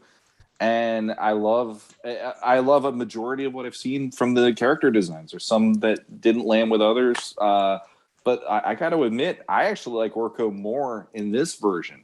I like the eyes and all that. And some people are like, ooh, he looks creepy. I'm like, no, I actually think he looks cuter in this version. A legless, floating guy with no face that you ever see. Yeah, he's creepy now. I'm like, hey, I'm not saying he wasn't creepy. He has legs before. Under the robe. When I watch it, see, that's the thing. The thing I love about right now, especially, is listening to Rose Google. I've heard Rob talk about this, and every time I'm like, thank you, because he talked about, he watched the first episode, he went to school the next day, every kid is there going, oh my god, it's the greatest thing. He's going, yeah, I like it peer too. pressure. I have to hear that from Shawn all the time. The minute on the intro, they go, our friends, the Sorceress Man-at-Arms and Orko, and I literally did the Lubbock, what the hell is that? You know, like, I didn't know. I'm like, who's this thing they're throwing into the mix? And I'm like, okay, I guess we're along for the ride. Toy anyway. Like, we went out and bought that with Zip, yay! It was one of my birthday presents, because I was like, I guess I need to get him because he's on the show, and I guess I watched the show. These are people who do not have hearts. Well, you know, you love Orko. I clearly wasn't born with a heart either. Yeah, it's very true. I'll tell you what though, Danielle. I'll tell you what. I showed my daughter multiple times now the trailer, and one of her absolute favorite parts is the whole like whatever Scareglow's doing and Orko putting up the shield. Yeah. And she just looks at me with her jaw on the floor, going, "I have to watch this." She's like, "Orko looks so cool," and I'm like, "Done." I'm like, "Let's do it." They saved Orko, but now if Thundercats is saved Snarf, you know, that'd be if Snarf shows up, and if they ever make a new Thundercat show, and all of a sudden Snarf starts doing like mecha suit stuff, like, all right. Then one up with each other. I kind of. Hey, did you see Thundercats Go? At all, the first episode. The first episode of that, they had Snarf turn into like a transformer, like he could shoot things. Robot, I was like, oh, he's functional this time instead of just being like this. The most functional character on that show. Why is he a robot on the show? Did they explain that, or is he just a robot? That show doesn't explain stuff. I mean, they're not explaining that show. Nope. At least they didn't bring the scientists from New Adventures. All right, can we all agree on that? I was just mad there wasn't eyeballs on. Would you rather see would you rather see the scientists from New Adventures or the Mighty Spectre? Boy. You know what? That's messed up. I don't hate that character. I get so mad. I'm like, yeah, it's Deadpool, but he's got Cosmic Key on his wrist. I'm like, it's kind of cool. I think I could dig a character. You don't like Orko. You don't like Orko, but you like the Mighty Spectre. What the hell is wrong? I think Spectre to say that today. I think Spectre could be an interesting character in a story arc. But if you're using him all the time, that's a problem with time travel in general, though. If you use it all the time, I'm looking at you, CW's The Flash. If you use it all the time, it just becomes inconsequential. It's like, oh, it's Tuesday. We're rewriting history. No punch. The punch doesn't have meaning. Yeah, time travel should not be something you use constantly. No, it's got to be that one time. There should be consequences. Yep. Yeah. Mm-hmm. You know, I mean, like you see that and you're like, all right, that's cool, that's cute. You know, I mean, even Masters in the mini comic, they did go back to Preternia, so it's a time travel. I get the concept of time travel, but like people I feel like they run out of ideas is right away they're either gonna kill off the character or time travel, and it's like, well, there we go. And it's like you're losing somebody in that process. But to go to your point about Orko, I mean, I marked out what Orko doing stuff, and it's because it makes you mad seeing a character that's beloved not being more useful. Okay, Orko was equivalent to Herbie the Robot from the Fantastic Four cartoon show, and you're like, wow, and Herbie actually did stuff. Like he just could do more. Orko, I just felt like the show, because they needed a comic relief. I hate when a cartoon show has to pander down, and I feel like I think you're misinterpreting the character. No, it's a misinterpretation of the character. Every show that Filmation ever had to have some cute allegory for the little kids. Let's look back at what happened when Orko. This is false equivalency because Orko. See, he's trying to troll me, is what it is. Yeah, pretty much. I honestly feel like I just turned on an old episode of Roast Google now. Yeah. We brought it back. That's what Revelation Eve is about. Roast Google returns.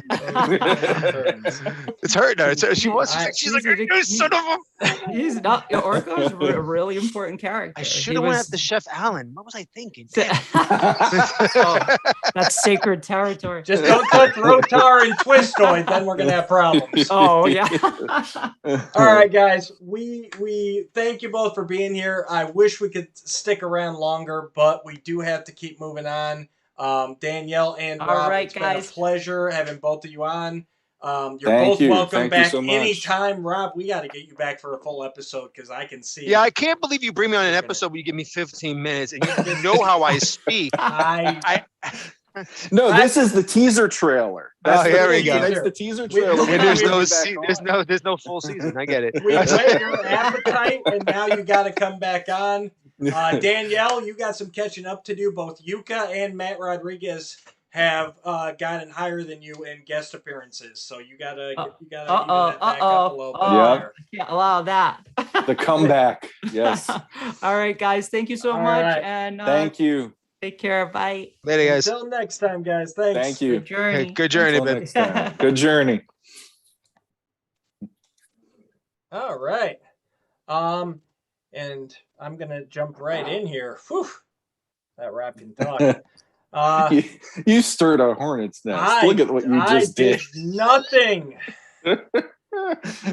Oh, sorry for the wait there, buddy. Everybody, I want you to welcome the master of misfits, Mr. Skelly Vader himself. Skelly. Oh. How you doing? Ooh, he has a drawing. Oh, man, that is sweet. How's it going, guys? Great. Good to have you on. Thanks for having me on. Merry Revelation Eve. Merry Merry Revelation Eve. Sorry, I think we're both a bit winded. Rob Bass was just on, and he was just, whew. So I was watching that. I was a little starstruck there having them on the show. That was awesome to see them. So was I. Yeah. Everybody very cool. Everybody wants to participate in Revelation Eve. So how are you feeling about it? How scale of 1 to 10, where's Skelly Vader at right now? 7.5. 7.5. All right. Because I'm a little scared, but I'm really excited. So there's a balance there. Absolutely.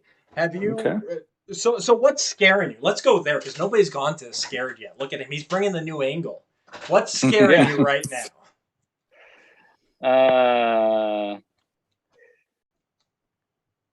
There's we have expectations. So if this thing, there's a lot riding on this. Sorry, I'm thinking of words here that are not offensive. There's a lot riding on this. Absolutely. I grew up with this. I love that I'm seeing like toy accurate vehicles. Like I loved the trailer. I love seeing my characters. I want to see more of their original designs. And I hope that, as you were talking about earlier, I hope that there's like, if it's got like a continuity that is chronological, I hope they flash back to, those original designs. I understand like we got to change our outfits now and then, right? Right. So I'm a little bit scared that it will abandon the original toy designs at some point, and not return. Yeah. But I know Kevin Smith's work. I know he's the king of Easter eggs, and I know he has a lot of respect for this. So that's why I'm at 7.5 and not usually falling into my totally skeptic approach. Well, and you also got to figure like this thing was announced over 2 years ago. And all that time, all of us have already built up in our minds like, oh, they could do this, they could do that, they could do this, they could do that. And then once it all comes down, it's like at the end of the day, we've got 10 half-hour episodes, 5 coming tomorrow. So it's like, it's the same thing. Can they tick all the boxes? It's going into Endgame. Can they wrap this up? It's like, I don't know. I'm excited to find out. I'm excited too. I trust that it'll be fine. I trust that it'll be awesome. But you said it. Like there's, we've known about this for a while. Yeah. And so that it's been a roller coaster. And then you have all these folks that are like, saying nasty things too. And I worry for them. worry for them because I don't know if they have the same level of respect that we have for the franchise. And if they're going to be immediately disappointed, they're going to be immediately disappointed and spread the word about that. I think that those of us who grew up with it, those of us who have a love for it and are willing to watch it evolve. I mean, 2000X is a good example of that. We watched it evolve and we watched it expand, and if people can't accept that, I worry for them. Yep. A lot of worries, but my wife just says, relax. I can't. It's He-Man. All right, come on, honey. So what's your plan here? Are you going? I know my plan is basically after this, social media is gone. Like, I'm ghosting everything. Notifications are getting turned off. Sean, what's your plan? I might stay up till 3. I honestly think I'm debating. Yeah, because I got enough of my work done today just to figure that out. I can be dead all day tomorrow. I'm debating it, but then at the same time, I did promise my kids I'll be up in the morning to watch it too. So it's one or the other. Either I stay up till 3 or I just wake up around 8 and we just go crazy. So, and you, Skelly, what's your plan? I've been avoiding it. I've been really trying to reduce the amount of time I spend on Facebook and cruising YouTube, and I don't want to catch any spoilers, like names of songs on the soundtrack, names of episodes. I'm cool with that. That leaves enough of. I'm really. Here's the other thing too. I'm out of town right now, and I promised the kids and the wife that we would all watch it. They're a little more hesitant. They could probably care less, but they watched that full trailer, and I think they were all kind of sold on it. And so I'm gonna have to wait. Several days after it airs. So nobody will be hearing from Skelly Vader for 3 days. There will be no artwork posted, nothing. I'm not gonna be around. It's gonna be hard, but I'm not gonna. Can't do it. Yeah. Gamer Bud, welcome. Or if you've been here, but he commented, he's his only expectation for this show is that asses are going to be kicked. As long as that happens, he is good. He may be watching this show with his figures in hand. Great idea. I've actually been debating that myself.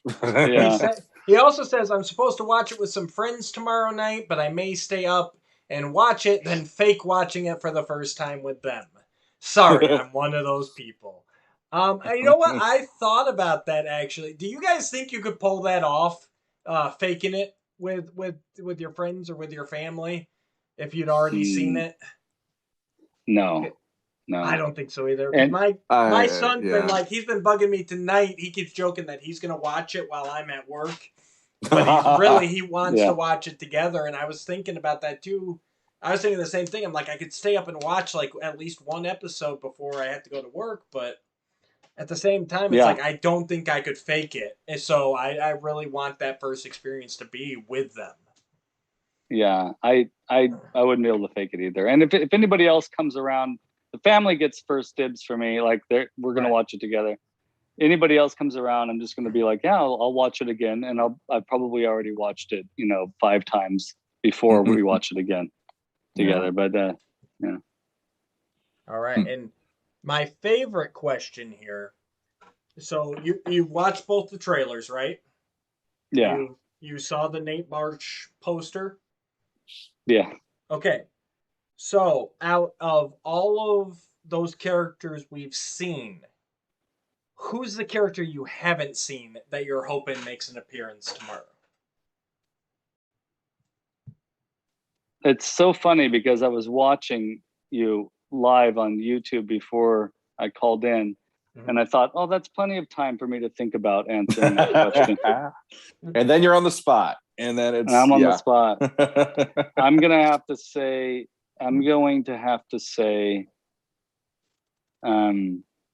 Too Bad. Nice. Good he choice. Hasn't been shown, has he?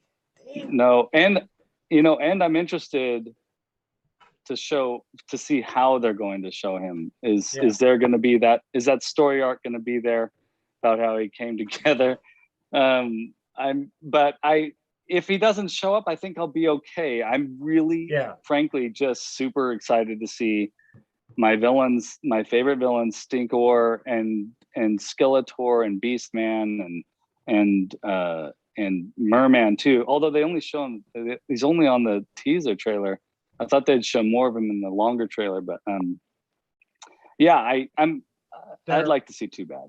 Yeah, you'll see more of Merman. Don't worry, he'll be there.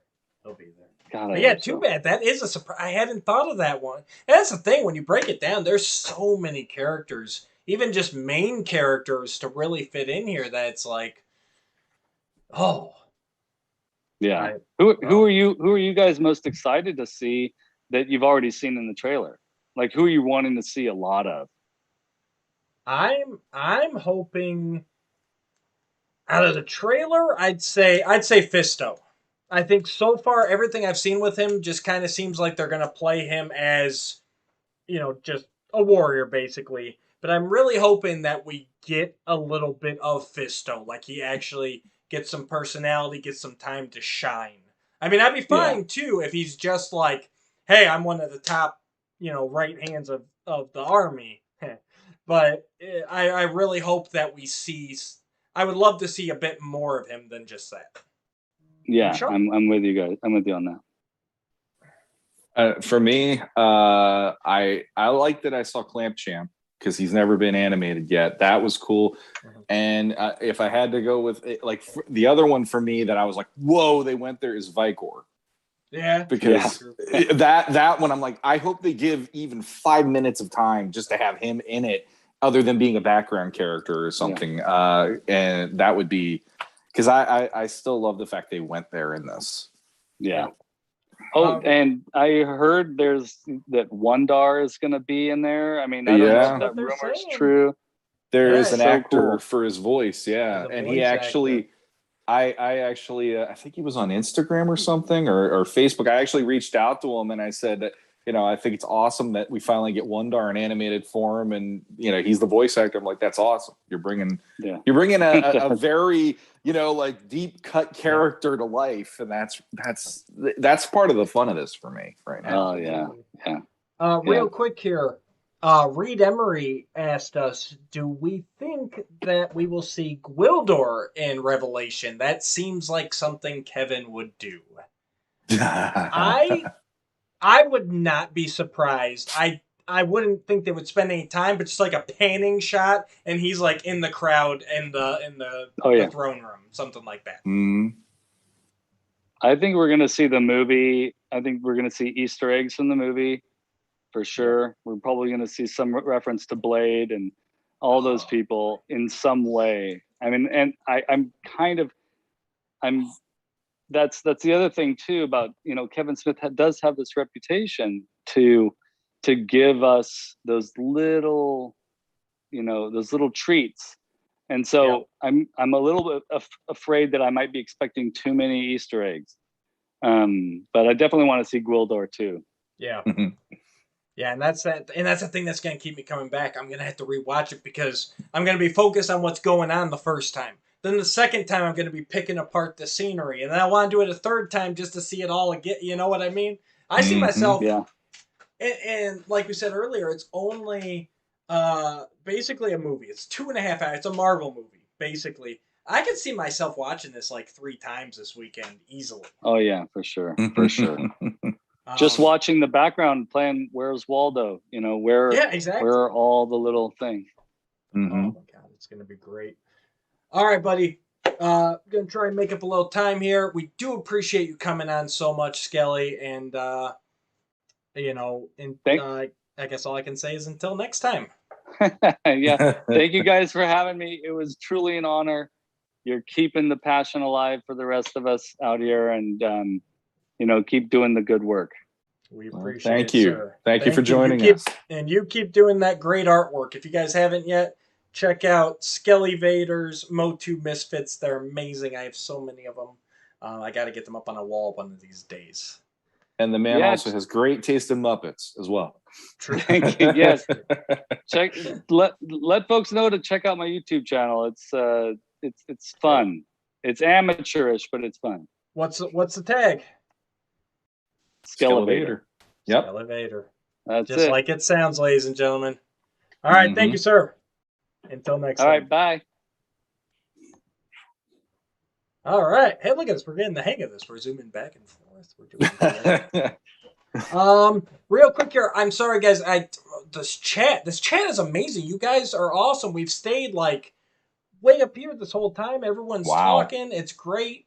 But I'm missing some stuff. So real quick, I know a couple people have asked.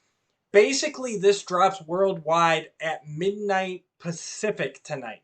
So that would be 3 a.m. Eastern, 2 a.m. Central. And if you're in the rest of the world, you got to figure out that conversion because that's about it for me. But yeah, midnight Pacific, because it is a Netflix original. That's where there's some confusion. Because I've heard when Netflix just releases like, Supernatural, the latest season, it will be your local midnight. But when it's a Netflix original, they hold it so that it releases worldwide at the same time. And they are obviously California-based, so they go by California time. So, real quick here, let's catch up. I'm going to hold. I know you guys are throwing out your wants. I'm going to hold it till the end, just in case we hit them already. But there's lots of good choices here.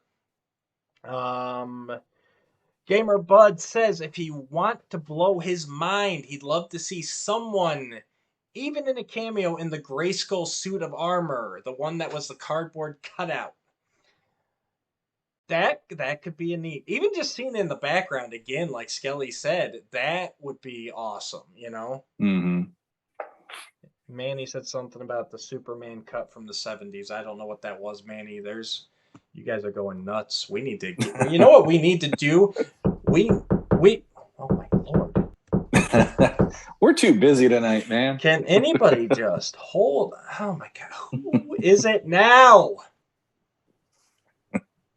Oh, this door has been knocking all night long. Oh, he is the man with 1 million Facebook groups.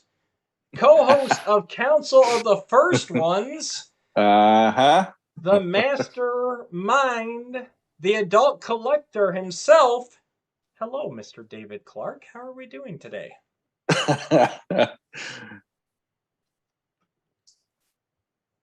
Is he on mute?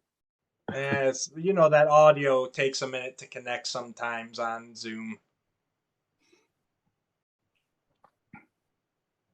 He'll figure it out. I do like the shirt though, David. That's beautiful. Shawn, while we're waiting here, David, whenever you can speak, just go ahead and speak, and we'll roll with it. Let's give away a Skeletor. We haven't given away anything in a while. Give me a number. I don't know, 1 in 30. I think should still be good. How about number 2? Number 2. He's going early. So number 2 would be Pride of Grayskull. Thank you, Pride of Grayskull, an amazing guy. He's seems so rigged. He did an awesome Instagram post. Pride of Grayskull, Masterverse Skeletor is yours. Just drop me a private message, or you can email me at logpod85@gmail.com and give me your address, and he'll be on the waiting. All right. David is obviously having trouble with his mic. It says he's connecting again. Hopefully he'll be here in a minute. Shawn, while we're waiting, how about the one Pride of Grayskull? Oh, I can hear myself. We're in a time loop. And Pride of Grayskull did comment. He is still here, so congratulations. That is on its way to you. Jesse Arnold says, who does number 2 work for? I love that, man. If you haven't checked it out yet, check out our Off-World Hey guys. There he is. David Clark. There he is. What's up, buddy? How you doing? Pretty good. Yeah. It's great to be here. Matthew, I haven't had the pleasure of meeting you before. Not in person. As in person as this gets, I guess. Do you prefer Matthew or Matt? Matt's fine. Matthew. The Dooch is catching on real fast. Let me tell you that. the Dooch is when he's being more of the Riddler, though. That's the main thing. He's a little more of a troublemaker than that I can be. So yeah. God, look at that. All the way out there on the West Coast, bright, sunny outside. You got a long way to go, it seems, till Revelation hits your doorstep. Yeah. No, thankfully I'll be here at midnight, ready and waiting for the show to start. So that's your plan, right at midnight. Yep, got my cereal picked out. Nice. I couldn't get the Attorney at Crunch cereal. That's not out yet. Nope. Yeah, and but yeah, I'm ready for it. Absolutely. Nice. Hit me. So yeah, no, I loved hearing you guys chatting with Danielle. And, you were talking about the toys, and I was thinking with so many big celebrities in this show, why don't they make action figures that you can press a button, you can hear those voice actors speak? Like Battle Sound, He-Man and Skeletor and Orko and the rest. Yeah. It could be fun. I think they'll do that for the CGI show. I think that will definitely have some like power sounds and phrases and everything else. But I think Masterverse is very much their adult collector line at this point.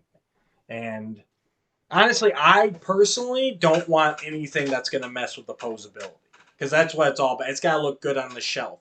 If you're giving up some of that articulation or adding a battery backpack to it, I'd rather they not. What do you guys think? Articulation or action feature? It's the age-old question, man. There's no wrong answer, Shawn. Don't worry. Oh, for me, I'm more of an articulation guy, because even when I was a kid, and I know this is sacrilege, but the action features drove me nuts with Masters, because I didn't need Fisto's fist to constantly be like spring-loaded. I just wanted to pose it, and that would drive me up the wall and some of that stuff. So, but I do see what he's saying with the 2000X one. It was kind of fun to at least be able to push, He-Man's H, and then boom, you hear, I have the power and all that. So, and also the sword sounds at the end or whatever. I remember that too. But yeah, I'd much rather have the articulation, because it's all about posing things on the shelf versus, having something that I want to punch all the time or whatever. Well, so if they were, for instance, to come out with a new Castle Grayskull, kind of like with, they had battle sounds and character sounds built into a chip in their foot, but they could have a panel with buttons, or on the vehicle, they came out with a battle ram, they could have some buttons and you'd hear different characters talk. I just think it would be such a great opportunity to hear these famous voices, like that. And I'm an articulation person too. I think that if some kind of battle sounds or action features really belong in like a variant, so that you have a choice. You've got your articulated, perfect figure, but then you've got this fun variant that's that you can play around with and shoot your eye out with a little dart or something, whatever.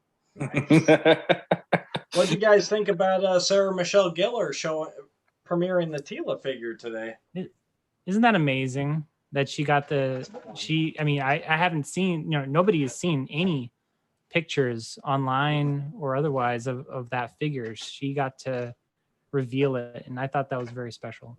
Yeah, no, I thought that was a fun way. I hope they keep that up. And I'd hazard a guess, because obviously they're saying that this first wave is pretty much just coming in displays or end caps.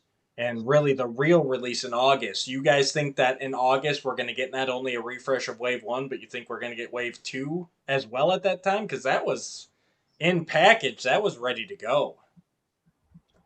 Yeah, no doubt.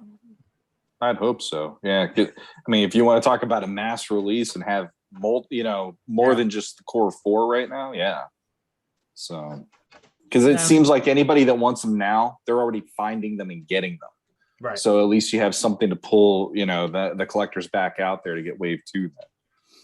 Absolutely. I'm looking forward. I mean, look at Origins. They've sent shipments and shipments and shipments of figures. It's such a hot line that they just get bought up anyway. But you're still able to. People are still finding some of the Wave 1, Wave 2, whatever it is at stores here and there. Yeah. Yep. Mm-hmm. And some of our stores have only ever had Wave 1, and Wave 1 keeps coming back somehow, and no other waves come. It's very odd. It's a Midwest to East Coast thing, I think. Yeah. And like in my case, it's just Skeletor and He-Man predominantly when I go out. So. Every once in a while, the Tila, Evelyn, Man-Ars, Beastman will pop back up. Oddly. But that's Origins.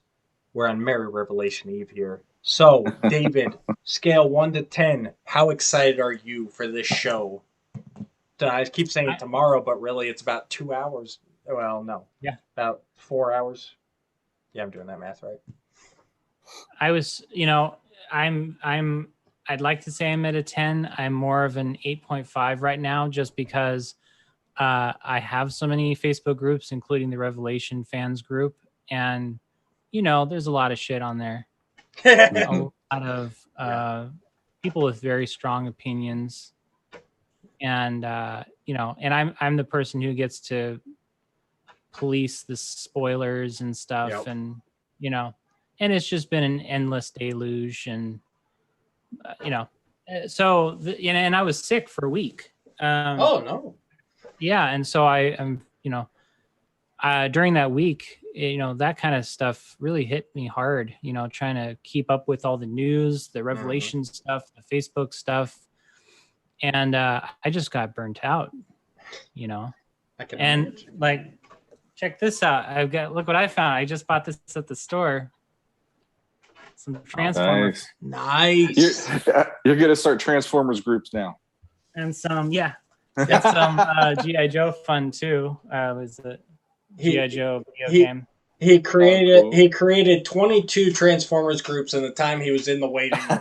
Yeah. I don't actually have aside from my 25-ish Facebook groups and about that many pages, I actually have a separate network of groups for all of the Super 7 stuff, all the Ultimates. Oh. So you have a Super 7 G.I. Joe Ultimates, Transformers Ultimates, Silverhawks, Thundercats, Ninja Turtles, Disney. Yeah. And so each one of those, like for instance, the Super 7 G.I. Joe one is focused on G.I. Joe Ultimates and all the other Super 7 G.I. Joe products and the original cartoon. And so that's the formula for the rest of them. Thundercats, it's, the Thundercat Ultimates figures, all the Super 7 Ultimates or Thundercats products, and the old cartoon, and so on and so on. So, oof. And that's a team of you, and how many people taking care of all that? My moderator team is up to about 16. All right. That's more than it was last time we talked about it. So good on you to bring in some help there, because that's a lot of stuff. It's just getting crazy. I mean, 39, almost 40,000 now on the Origins fans group, which, I mean, people are really coming, they really feel like a family on there. It's amazing to see that community. And, I think I'm up to 12,000 on Revelation and 7,000 on Masterverse. So it just keeps going and going, and I just want to be able to go to the bathroom, enjoy life splendor. Oh, I know. I did. I'll tell you. I manage the one Facebook group, and that's for Legends of Grayskull podcast. And I threw out just for this week. We turned on. When was that, Shawn? That was 2 days ago. Tuesday. I turned on yeah. the moderator must approve posts, trying to say trying to save people because I put the call out there. Hey, let's keep this group spoiler free. Not everyone can just stay up till midnight or whatever. And so I put it on I said, if nothing else, I'm going to fall on the sword. They'll spoil it for me, but they won't spoil it for anybody who happens to be cruising through our group. And I'm already sick of it. And it's been 2 days, like having a post.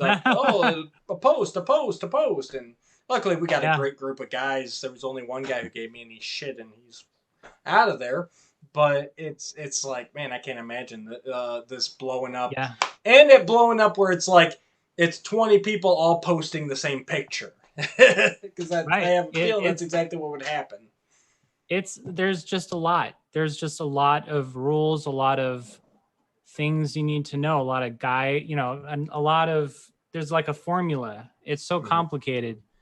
And of course, every day I get 2 or 3 people personally messaging me, cussing me out, saying, why did you decline my posts or whatever? And it's like, it could have been any one of me or my moderators. I don't know, but whatever, it happens. It happens. You have to develop a thick skin. You really do. Absolutely. And I actually wanted to ask you guys, like with the Revelation fans group, I wanted to make that group a place where everybody who loves the show can go and have a safe place to celebrate and to talk about it. And of course, now it's covered, every other post it's woke and, arguments about identity and, race swapping and, on and on. And so where do you draw the line? That's been the real difficult part. And there's this new thing called Admin Assist and a new feature in Admin Assist that lets you decline new comments based on certain phrases, keywords, links. And so you could set it up however you want once that's enabled to say, I don't want the word woke in the group. So any comment that says woke will be automatically declined. But then it's like, I woke up this morning and found wave 2 of Masterverse. You know what I mean? Like, that's where my mind goes. It's like, well, but how much do you trust the computer, I guess, is what it comes down to. And to me, right there, I already came up with an instance where that would automatically be declined, but there's nothing wrong with it. You know what I mean? So that's the tough part. Well, and I mean, but the tough thing is, it's like, okay, so how much censoring do you need to be able to create this environment where people can go there without people constantly, it's like, if I remember I even had a She-Ra fans group. I turned that off. I disabled it. I archived it. Because too much. Because of Netflix She-Ra, because of the endless war that a lot of people decided they want to wage against everything that people argue about with that show. No, and go ahead. Oh, I was just going to say, I've noticed in the groups that I actually have left some groups. None of David's, actually. Ironically, I was like, hey, look at that. Because it's about, to me right now, it's about positivity. It's about the being excited and energetic for something, because nobody other than the people that have worked on this has seen it. And so my biggest problem is there's certain people out there, and you know who they are. There are certain people, I'm not going to name names on the live, but there are certain people that the minute they do a post, you're like, I know what I'm about to read. And it's like, it's right there in front of my face. So I'm going to end up reading it, whether I'm trying to or not. And then I'm just going to go, yep, you did it again. And then I keep scrolling or whatever. And, but that's the funny thing is I've noticed it's mostly like there is a contingent of people more than it is like maybe David knows a whole different way, but I've noticed it's only like a select few people in the groups that I had that were doing that kind of stuff. And those were the groups where I'm like, if you're allowing that as an admin, I'm good. And I would just, walk away and decline or whatever. And especially this week, I've just gotten to the point of like, it's about to air. Right. And I'm still seeing this garbage, you know? Well, and I don't want to see this for the next 20 years. Yeah. Yeah. You think I'm gonna sit around and just let it become a toxic cesspool for 20 years? No. That's when we would have to move on. I'm hoping that it launching tomorrow is just gonna get rid of the majority of that. There's gonna be that small group, and unfortunately, the only thing I can see keeping that small group in their place is good physical admins and moderators. That are actually cruising through, kicking these people out when necessary. Deleting comments. And that's what it is. JMax77, he does say being a moderator or administrator is tough work. Thanks for fighting the good fight for those who are passionate and just want to enjoy. I appreciate it. Yeah. Yeah. And behind it, certain reviewers have seen the show now, but we haven't paid attention to it. Well, I haven't. Have you guys? Have you guys looked at any of the reviewers, the breakdowns, the anything? That it popped up? Nothing? Shawn? No, I want to stay as spoiler free as possible. Me too. Well, and that's the thing. What was that? Yesterday, I want to say, because that was the day when the embargo lifted. And the one podcast that showed up in my feed, I haven't seen anything from in months. And I was like, oh, they're doing a non-spoiler review. I'll listen to them because I know they won't go crazy with spoilers. It was an overall, here's their take on what they got to see. And I've listened to a few other on YouTube that are, if they say no spoilers, I'm happy to go there. Mostly for the fact that I've never seen some of these people before. And if this show is doing something as a reviewer to make them excited to talk about it, and they're coming out there and wanting to tell their audience about it, that's only spreading the word even more. And there were people I've never seen before, and they were speaking very positively about it. And that made me just go, I'm sick of the negativity. I'm so happy there's some positivity in this. And that this is now, hopefully there's a momentum going into tomorrow. It really does feel like Christmas Day or something. It's like the momentum going into tomorrow and all this, but yeah, there is this, like, I just want to hear some good stuff this time. And I know we've been trying to be positive, both on Council, the first one, and on Legends of Grayskull. But, it's like, there is that feeling of it can't be just us. There needs to be more who are also positive to make it become like a wave of it going over. Almost, God, I'm thinking like it's a Care Bear stare now, but yeah, I'm not trying to go there.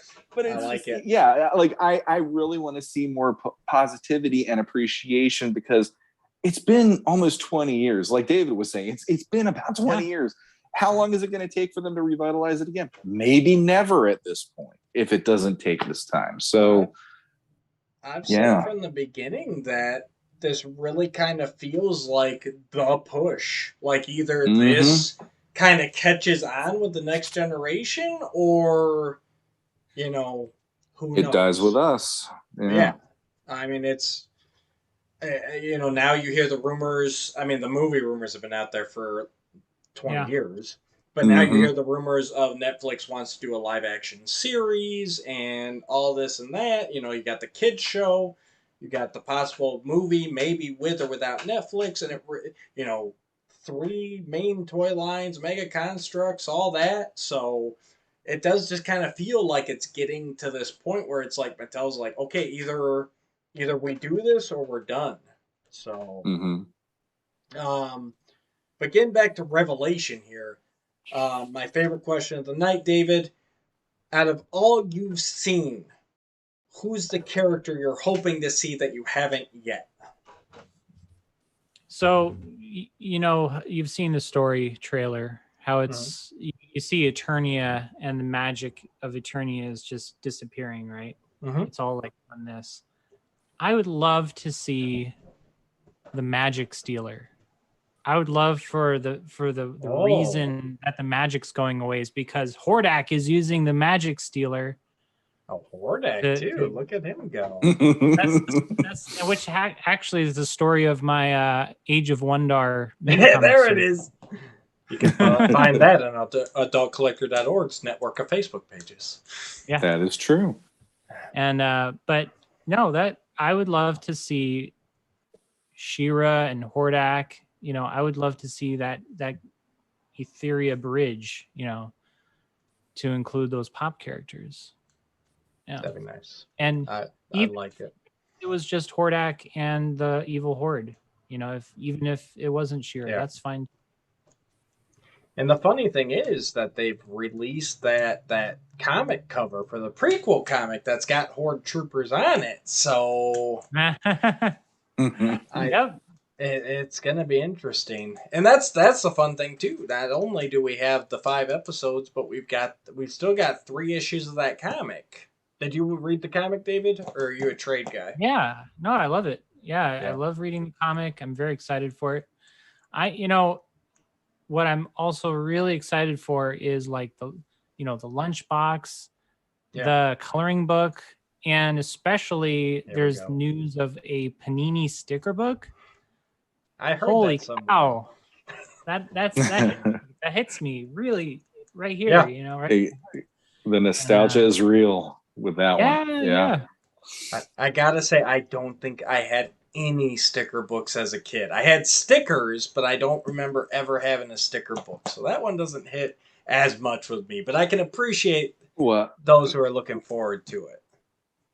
Even though I wasn't the biggest Filmation guy, I had the one for He-Man and the Masters of the Universe. And I got to admit, there was something to the fact you opened up your sticker packet and there was it looked like, oh my God, I have a cell from the show. Yeah. And I'm putting it into this book. And you could see the details that you couldn't have seen because it's moving on the screen. And here's this, He-Man grabbing Beastman and having that, like, I'm about to throw you in the pit look, And I'm like, when I was a kid, that was the one to really hit, other than like any transformation sequence stickers. So yeah, there is. I could see why he's excited about it. I could see David's passion for that one. And see, like I had the coloring books. That's what I enjoyed as a kid. I actually didn't, own the stickers, and so for me, I feel like this is a chance for me to recapture that thing that I didn't have in my childhood. Gotcha. And, okay. For the first time. And like even now I have the books. I bought them on eBay, but I don't have any of the stickers. They're pretty expensive. I don't want to spend that much on stickers, but if I can go to Walmart or wherever and pick up a big pile of them, hell yeah. I'm all about that. Yeah. Oh, yeah. I'm a sucker. Everything I've said I won't buy, I see it on the shelf and I'm like, put it in the cart. All right. Alternative Mind says that Dooch keeps rubbing in how young he is. Yes, sir. Story of my friendship with him. Gamer Bud says, show Hordak at the end, but as it zooms out, it's Hordak and Despera, and Hordak is dead. Or just give me Hordak and the Evil Horde, and I'll be happy either way. So, that would be, I would love it like a little tag, like a little sting at the end of everything, like, okay, this adventure is over, but maybe there's more out there. Imagine if the next 5 episodes ends on something like that, and they basically are planting the seed of, we're going to give you the DC Comics Despera run, but now it's going to be on a show. You got my money already, because that was one where I was sitting there reading it going, this is the story I wanted when I was a kid for her, and to see that playing out on that kind of a level with Powerhouse doing the animation with the kind I heard that it is a little deeper with some of the emotions they're dealing with here. It's like they could do that then in a really interesting way if they went with that as like a season 2 possibility. Because I heard that there is, they're not discounting that a season 2 won't happen right now. Yeah. They have ideas. It's interesting that Kevin Smith, for the longest time, nobody knew about this interview. And then a good 8 months after PowerCon, when the show was announced, somebody found it and they went to post, and I spread it all over. and it was an interview by Kevin Smith right after PowerCon. Yeah. And they right away, they were talking about She-Ra. They said, well, can She-Ra be in the show? He said, there are no plans currently, but if there's a second season, that would be a perfect place to bring in She-Ra, and that, we want to have some kind of homage to the Christmas special. Yeah. Yeah. So I would love for them to sign up Melinda Britt to voice She-Ra again. Not sold on Melinda coming back as She-Ra, but I would love for them to do She-Ra. I don't know. I'd have to hear her. I think sometimes, and I'm not knocking against you, David, just sometimes I think we're a little too beholden to the past where, people have moved on, people have gotten older, their voices change. It's the same uproar in the community right now because Alan's not Skeletor. It's like there's no way he could physically do Skeletor. Mm-hmm. And I haven't heard Melinda in years. Maybe she could still. I don't know. But go ahead. If they did She-Ra, I would actually think it's funny if they hired Melissa Benoist to do it for the fact that she's married to Chris Wood, and you have that like family quality. Even though it would be a little, they're playing brother and sister, but it's like whatever. You get the Jack and Leslie Wadsworth. It's the same thing. Exactly. So and that would carry that tradition on. Which yes, exactly. That's a good point. So definitely. All right. Awesome. All right, David, we got to get moving on. We do appreciate you coming on. We'll have to have you back for a full episode 2 here, because I know we could talk all night, but we got to get moving on here. The hour is getting late, so we appreciate it, sir. Thanks for coming on. Plug all your stuff right quick here. Oh, sure. Yeah, just check out adultcollector.org, the Revelation Fans group on Facebook, and the Origins Fans group on Facebook. You'll have a great time. All righty. Thank you, sir. And until next time. Yeah. Thanks for having me. Good journey. I had to. Some of these people say that instead of our tagline. So, all right. GamerBud says he saw an interview with her from 4 years ago, and she did the She-Ra voice, and it still sounded really good. So he'd be down for it. Alternative Mind says if you look at PowerCon official channel, we interview her, and she can still kind of still can do the She-Ra voice. I can't read. So yes, I'm wrong. No, like I said, I don't know. I feel sometimes I look back to 2000X, and I think sometimes we're so beholden to the past that we're shutting the opportunity for, like we said, a role to grow or a role to become something else. Like, I can't imagine anybody other than Brian Dobson for that 2000X Skeletor now. Like, he took it, he made it his own, he respected Alan and the groundwork he laid, and he kind of took it to the next level. So it's not necessarily that I wouldn't want to see Melinda do it again. It's kind of like, but what else could we have? Same with Powerhouse Animation. It's like, I don't want to see him do a Filmation thing again. I want to see, how can we evolve this? What else can we do with this? I guess that's where my mind's at. And I'm right there with you on it, because for me at least, there's how many actresses out there that could do a She-Ra, perhaps. Honestly, if they wanted to do an homage to her, I'd say that the place that they missed the boat on in this new series, she could have played Marlena. Yeah. That wouldn't have been I would have been like, cool, you got Alan Oppenheimer and Melinda Britt. There you go. That's a great nod to what we had. How about Queen Angela? Like, I think that'd be a perfect role for her. Like, something like that. Sure. I mean, I would even be all right with gender swapping Light Hope and making Melinda Light Hope. Like, so, you know what I mean? Like the spirit, like the guide to She-Ra. That's, that's great. Sure. So, all right, Shawn. We had quite a night, didn't we? Oof. We ran the gamut tonight, and we still have one tonight. So one more prize to give away. Oh no! Did you invite somebody? I locked and I bolted the door, man. What do you expect? Unless that's pizza. I don't know. Is that pizza?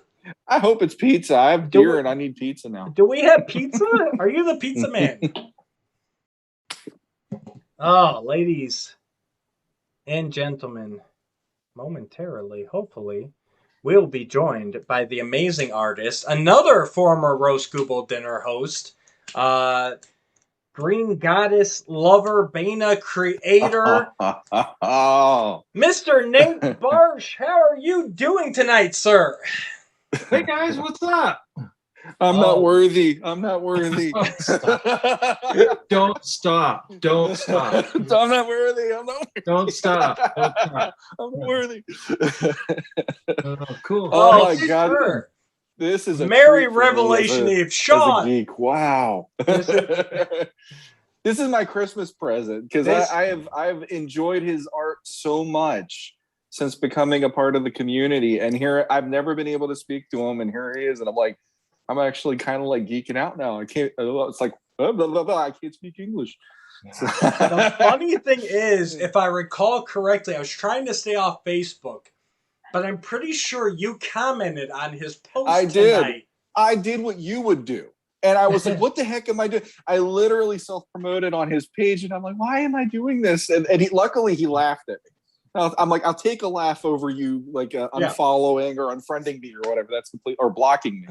So yeah, he laughed because he knew what I'd set up the last few days. Well, yeah, and I'm seeing the depths that you figured this out, because you are like an evil mastermind sometimes.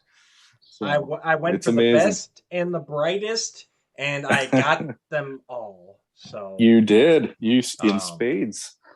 So thank you for joining us. Yes, very much. Thank you for having me. So how excited are you for Revelation tomorrow? And I guess I gotta preface this though, because for all we know, Nate has already seen everything.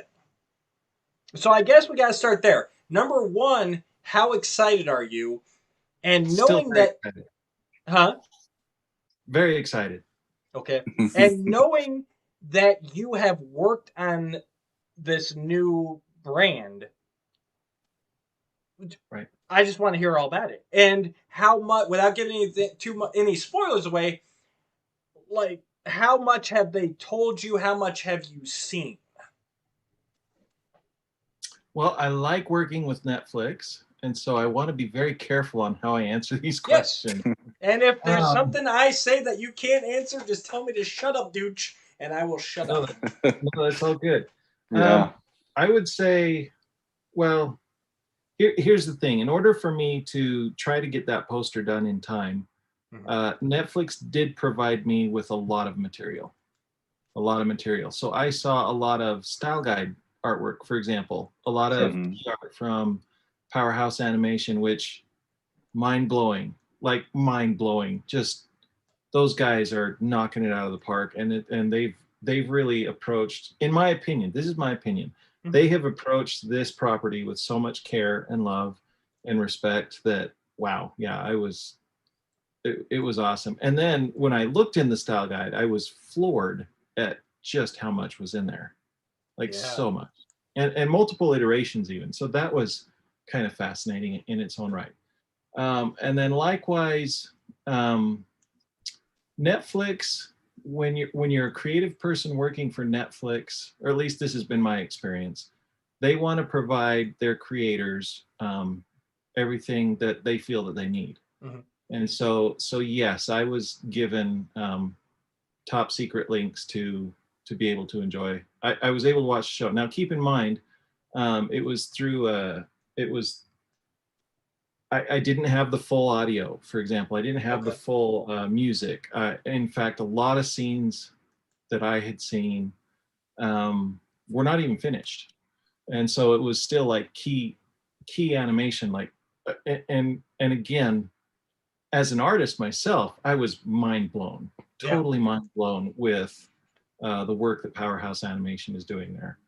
So, in fact, I was messaging Ted Biaselli and just saying, is there any way people are going to be able to see some of these rough cuts of this animation? I hope someday it can. Yeah. And I hope I don't get in trouble by suggesting that could happen. I don't know that it's going to happen. I don't know what the plans are. This was just in the copies that they provided for me, so that I could make some educated decisions about what I was doing with the poster, essentially. Right. Right. Because So, at like the end of the day, they want that to be on model. They don't want you drawing Stratos like 2000X and then him coming out looking like vintage. That's counterproductive. So that makes sense. And right. you're not alone. Kevin Smith has been vocal since the beginning that these animatics and everything need to be seen. So that'd be really nice if they did a nice DVD set when this is all done and put all that on it.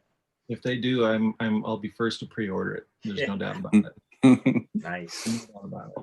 Now, have you done work for Netflix before, or is this your first time with the brand? This is my first go. Okay. With Netflix. This is my first go at it with them. And like I said, it's been a pleasure. I was working with Ted directly, and then I worked with another team of a bunch of other people. I don't know if I can name them or not, but yeah, better safe not to. We'll save that for another interview for another time, possibly. I'm sure I probably could name them, but I just want to be respectful at the same time. Better to err on the side of caution. So, I guess my it could still work. So, just taking into mind the trailers that have come out and the poster that a wonderful artist has drawn, what character that hasn't been seen yet are you hoping will be seen? And I'm going to look deep into your eyes while you answer this. I'm very careful with this one. I have to be very careful because anything I say could be a revelation. I know. that's it. Or you could just throw something out there just to mess with us. So it's I could mess with everybody. I'm gonna just go with my favorite that you said it right there in my intro, Green Goddess. I want to see a Green Goddess in this. And I really do. I was thinking ever since they showed, Vicor and Wondar and everybody else, Green Goddess is the next one that popped into my mind. Like doing that iconic scene in Revelation. Oh, I know Sean would die for that too, wouldn't you, Sean? Heck yeah. Say, that was, as far as my actual reaction watching the series, I was blown away with the depth of how far they reached. We're going to be treated to so many things that we have been wanting to see in animation forever. Like since the Filmation days, we're going to see stuff that we're just like, finally, kind of a thing. It's nice. It's going to be so good. I want like the next couple hours to jump forward. I was just about to say, now I gotta stay up. Reed Emery asked in the chat, is it possible that we could ever see the poster image without the text and just the raw art? And I'm going to expand on that. And do we know if there's any chance that we will get that poster to where I can have it hanging on my wall? That ever since the poster reveal, that has been by far the #1 most asked question to me directly, private message me directly. I've had numerous people reach out and beg for the high-res version of that. It's like, look, if you're messaging me for a high-res version of my art that I did for Netflix owns, right? Sorry, no, I'm not going to give you that. I can't do that. Mm-hmm. It's my bread and butter. It's their bread and butter. They own it. So yeah, I just can't do that. So, but in terms of the poster, this was, I know that tomorrow there's the big Revelation event that's happening that Kevin Smith is running. And he's announced already, you can find this online. There will be posters there at that event of that artwork. So very excited to see that happen. How big is that print run? How widely distributed, I can English. how widely that will be disseminated, I don't know. I don't know what the plans are. Everybody that I've talked to, though, at Netflix, I mean, they hear us. They hear everybody screaming for it. Yeah. The purpose of making it was to, it's the poster for the show, which I would think that some way, somehow, people are going to be able to get their hands on it. Now, how many of those people, I have no idea. But if it were up to me, if it were just up to me, believe me, I'd be running that print run right now. I would be 100% being like setting up the Etsy shop and go. Yes, I mean, nice. I'd be happy to, but again, I don't own it. That's on Netflix, and it's something special to them, so they'll distribute as they see fit. I got a question. Just throw at you here. When I saw that you did that poster, I was curious, was it like Ted knowing you through the community that said, hey, I know this really incredible artist, he'd be amazing to do this promotional work? Or how did that come about to get you to be able to work on it? I'm pretty confident, and I can say this and share this. It's 100% Ted's fault. Well, when you consider his fault, Yeah, it's 100% Ted reaching out to me, and setting everything up, and yeah, it was all Ted, and it's because of our relationship. I mean, Ted and I go way back, way back into the He-Man.org days, right? This is in early 2000s, 2000. We've been friends since 2002. So it's when I was still in high school, Rob. Just so you know, I was still in high school. Go on. But yeah, I remember distinctly sitting at Comic-Con at tables in the bars, with Ted and talking about stuff. And this was back when he was working at other animation shops and whatnot. So, wow. That's so. Would you say, with working on the brand to this extent, is this one of those like crowning achievements because it's such a big publicity push right now? Yeah, just the constant nodding, I can tell. Yeah.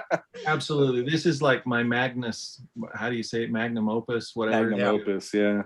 Yeah, it's my swan song to all things Masters. I don't know that I'll ever do anything that will top this poster. Of course I'm going to try, but yeah. No, the sheer volume of characters on this poster, the very deliberate nod to an inspiration from the previous William George posters that we got with the rock cliffs and whatnot. That whole scene was set up from that stuff. I'm also remembering, it was interesting, and in some ways, some of the inspiration for this poster kind of came through, and kind of what kept fueling me to get through and finish this poster was when I was a kid, prior to Filmation coming out, I think I've told this story before, but I have an uncle that worked in the broadcast industry, and he was working at the time for Channel 20, I want to say, Channel 20. Anyway, it was around 83 or so, and he's like, hey, this really, he gets on the phone with me one day after he gets home from work, and he's like, you're going to be really happy to know that they're doing a He-Man cartoon, because he knew I was big into the toys well before the cartoon came out. I was just so excited, and he's like, and I have a little gift for you. Well, what that little gift was and I wish I had this still today. I can guarantee I thrashed, and it was a folder full of like information on the show, and it was a press kit they sent out to all the TV stations. Wow. And it had lists and images of all the characters in their drawn film. So that was the first time, my first exposure to the Filmation cartoon was with this folder, with this poster, basically, that came with it. I'm like, wow, I don't know what that wizard thing is. I don't, why does Man in Arms have armor on both arms now? There were a lot of things in my head, even as a kid. I'm like, what's going on here? But I just remember being so excited about that. And then to step into this job where it's like, I'm actually, doing something officially for this show. I couldn't help but think of that. Yeah. Yeah.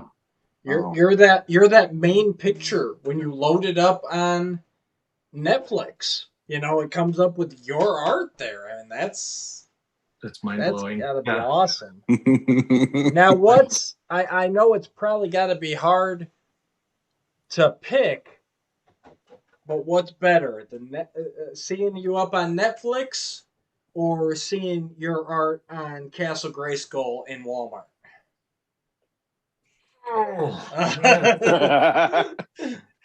We go for the tough questions. Blame on the show, chat. You know? That was all the chat.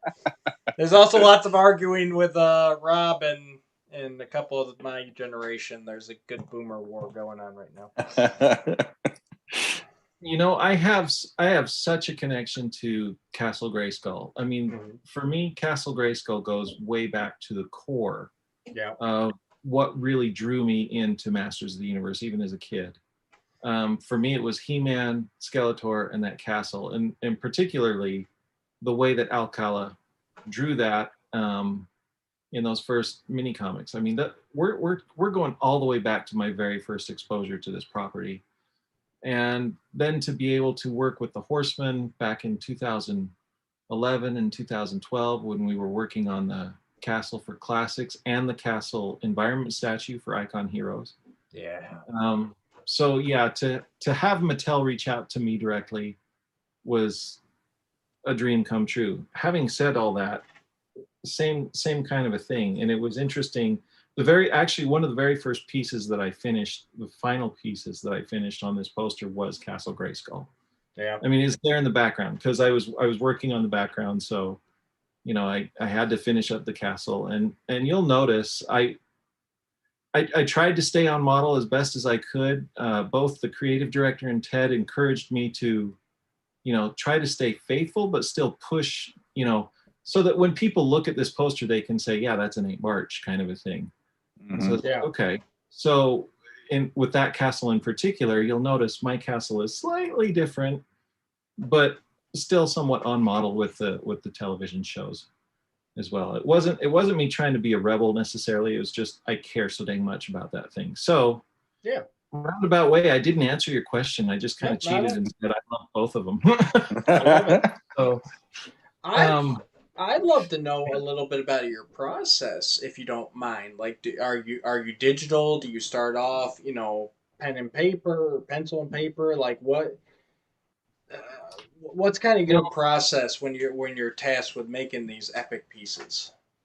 Back in the early 2000s with the comic book stuff that I would do with Val and MV Creations, I did start off with like little thumbnails and pens and papers and such. But over the years, I've grown so comfortable with working digitally, I just jumped straight into Photoshop. I mean, this is all produced digitally, 100%. Yeah. So my process on the poster, like I said, I really worked up. This was a little interesting. If you look at all those cliffs that all the characters are on, those are all separated out as separate pieces. Even the back is like, if you stripped everything away, you could, there's actually a lot of artwork under there that people will never see, probably. Right. Like a lot of the sky, the mound that the castle sits on, stuff like that. There's artwork there that's covered by everything else, but I knew that Netflix could potentially use different pieces from that art for different purposes. I wanted to make it as flexible for them to use as possible. Right. So my first steps were to keep everything in layers, to make the skies and the cliffs and all the rock pieces all separately. And then of course every character is on their own thing. And I intentionally approached this piece in particular with animation in mind. And in my mind, that's, you know, back with Filmation, but all the animation that we've grown up with, and even in this show, backgrounds are always richly detailed and painted. Yeah. And then the characters you can see their line work, and they're a little more simplified color on the characters themselves. That just lends itself to a beautiful animated look. So I wanted to keep some of that homage in there as well. Sure. For this. Whereas in other pieces that I do, I'm also very known for more of an oil painted kind of look, like I did for the Castle Grayskull box art.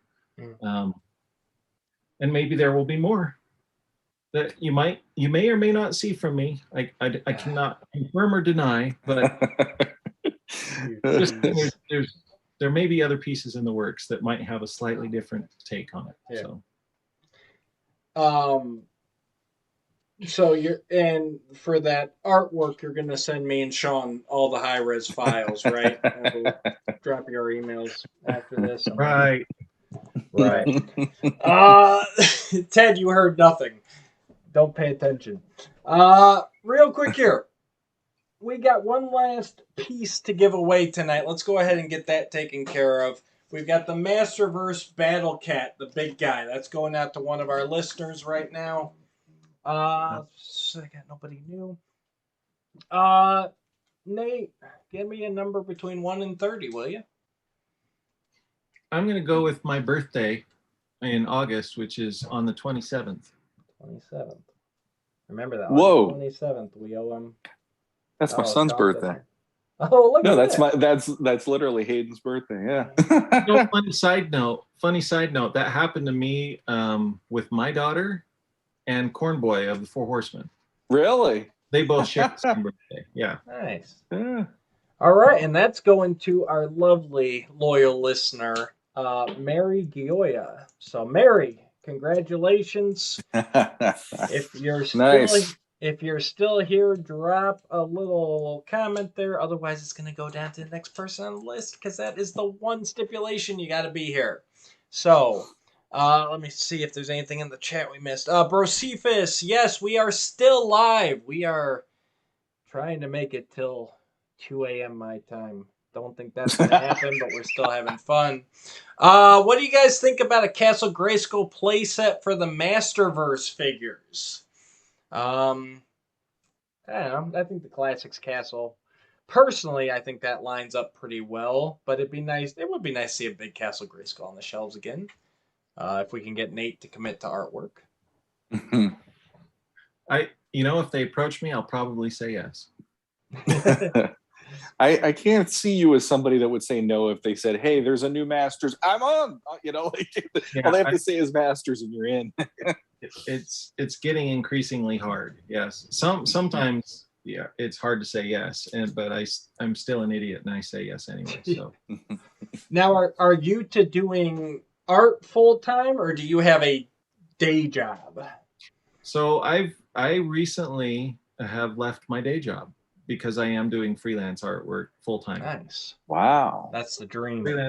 Freelance full time. And I've been very blessed and lucky to work with Four Horsemen Studios in particular for a very long time. And it just came down to it's time. There's a mountain of work there, and then let alone all the other little side things that also filter in. So my life is such I can't juggle the two anymore. Yeah. There's no way. I'm working 2 full-time jobs, and so one had to go, and I was like, I'm going to follow my dream. So I'm just going to go full-time freelance. That's awesome. Congratulations. Thank you. Absolutely. Oh. That makes me happy for the fact that I started getting into Mythic Legions in the last couple months, and I'm rabbit holing a lot. And so I see your art come in all the time and all the stuff I'm getting. And every time I'm like, that's the bar chart. It just makes me happy. And to know that you're committing to more with that, it's, yes, please bring it on. I'm a happy fan. Yeah, that's just it. There will be, whether you like it or not, there's going to be a lot more art coming out of my little studio here for a while. Nice. Bring it. I'm happy. We are looking forward to it. Absolutely. A little bit back here. A little bit offside, but a little off Nate. Shawn, we have, with all the hubbub and all the over talking, we have not gotten to say our characters that we're hoping to see that we have not seen before. So you go first. Let me know. I'm going to stare right into Nate's eyes and try and discern if he's seen them or not. Go for it. I'd say for mine, I am a Manny Faces guy. I'd love to see him showing up at some point or another on an episode. Nate, Manny Faces is your guy, huh? Basically, it's He-Man, Fisto, Manny Faces. The Manny Faces. When I was a kid, he just I got him for a birthday present, and I just couldn't put the thing down. Like I had He-Man in one hand and Manny Faces. I took them all over the place. So I just love the three character deal with that, because it's like I got one figure, but I got 3 ways to use them. That's pretty freaking cool. It is. No, he's super cool. Yeah, Manny Faces is awesome. Yeah, he's so unique. For me, I gotta. I'm torn between my 2 boys, but I'm gonna go with the more unlikely one, and that is Snout Spout. I mean, we've been shown Clamp Champ, but there's been no sign of my heroic firefighter anywhere, which is disappointing. I'm really hoping that he sneaks in there at least. What do you think, Nate? About Snout Spout? Yeah, a neat character. He's awesome. I'll be honest, I'm more of a fan of the Four Horsemen's revision redesign of him than the original, but I'd like to see it land somewhere in the middle. I feel the Horsemen. I like the Horsemen's, and I would have been super pumped to see him in 2003. But I think they went just a touch too far. I think it just needs to come back just a step, and then I'd be happy. But any version, I'd be happy with. Now, did you have Snout Spout as a kid? I did not. I always wanted him. He was that figure where I'm like, that was like Merman for me. Yeah, I'd see him on the back of the cards or in whatever books, whatever, and I'm like, he looks awesome. And so that, coupled with the fact that I never had him, like, just made him one of those Grail characters for me. That is actually one of the first eBay purchases I ever made. Mailed off a money order. I think it was like $20 for a mint on card Snout Spout, and the first thing I did was rip him off that card and play with him. So, like you do, of course. Absolutely. The only way to do it, man. So are you collecting any of the Masterverse, Nate? The Masterverse, I would like to. I have yet to see them in stores. Oh yeah. I'm out in Utah, and sometimes we're right on par with everybody and stuff comes in when it should, but most of the time we're like a month or 2 months after everybody. And then scalpers have usually got their heyday. Yeah. I need to make it down to Target, because I think isn't everybody kind of seeing them at Target more so than Walmart? Or is it up here? The Battle Cat and the Skelegod are Target, and the 4 regular figures are Walmart. But yes, Battle Cat and Skelegod have been easier to find. Like I said earlier in the show, it's basically, for me, it's either Walmart has a ton of them or they have nothing. So, and I was actually pleasantly surprised, because my area is usually like that. Like I said, we've never seen past Wave 1 of Origins in my Walmarts, but we got all the Masterverse. So I can walk into Walmart. The day that I posted that picture of me seeing Castle Grayskull in Walmart, I left it there. I'll be honest, with the Origins, I love the line. I'm glad it exists. I'm happy for the people that are getting into it. I'm happy that it's bringing so many new fans into it. But I have a huge classics collection. So I'm like, I'm good. Yeah. I only have so much space. And with the Castle Grayskull in particular, it's like, my art's on it. I love the collaboration that I had with Roy and Axel working on that artwork. I don't have the space for another Castle Grayskull, and honestly, the classics one is where it's at for me. So sorry, Mattel. It should be. With Masterverse in particular, though, I'm really anxious to get my hands on a figure. I just want to fiddle with it and see what the magic's about, if there's magic in that figure. I'm sure there is, but there is much, in my opinion, much more so than Origins. They are. It's what I'm hearing from a lot of people. Yeah, I won't say they replace classics, but they're more of a worthy successor than Origins, in my opinion. Shawn may feel differently. I see them as a sidestep. Personally, like, again, like classics prices right now being what they are, and if somebody comes into anything going on, because He-Man is now blown up in the last year, which is wonderful. It is. It's incredibly wonderful. Pause on that for a minute and just say, yeah, awesome. Yeah. I mean, I never figured in my 40s I would be sitting here on the verge of a new show coming out tomorrow and going, I'm getting to watch this with my kids and I'm excited for this. You know, it's like I didn't figure any of this was about to happen. So here we are and we're celebrating it. But for me, yeah, like the line classics is just like when people talk about the vintage He-Man, they have that, you know, the president of Mattel did he has the power and all that stuff. And when I look at classics, and I held one in my hand for the very first time, and I was late to the party there too. I held one in my hand, and I honestly almost started crying because I'm like, this is what I thought I had in my hand as a kid. And I'm like bending the elbows, I'm pulling the arms out, you know, all that stuff. And for me, that was just like they did everything the way I always in my head thought I had. And then now with Masterverse, it's like there's almost too much articulation. I'm almost like, if you found a medium between classics and this, but this almost goes too far. And then I'm like, like classics, there's a few things I wish they could have done, like maybe extra hands. And for instance, it would have been cool to have like an open hand or a spell casting hand, but then also put like a gripping hand or something. That's what these have that I think works in there in a positive way. But when it comes to the sculpts, classics just owns it for me still. Yeah. So. No, the Masterverse, I feel like, is a very good evolution of just where action figures are today. Yes.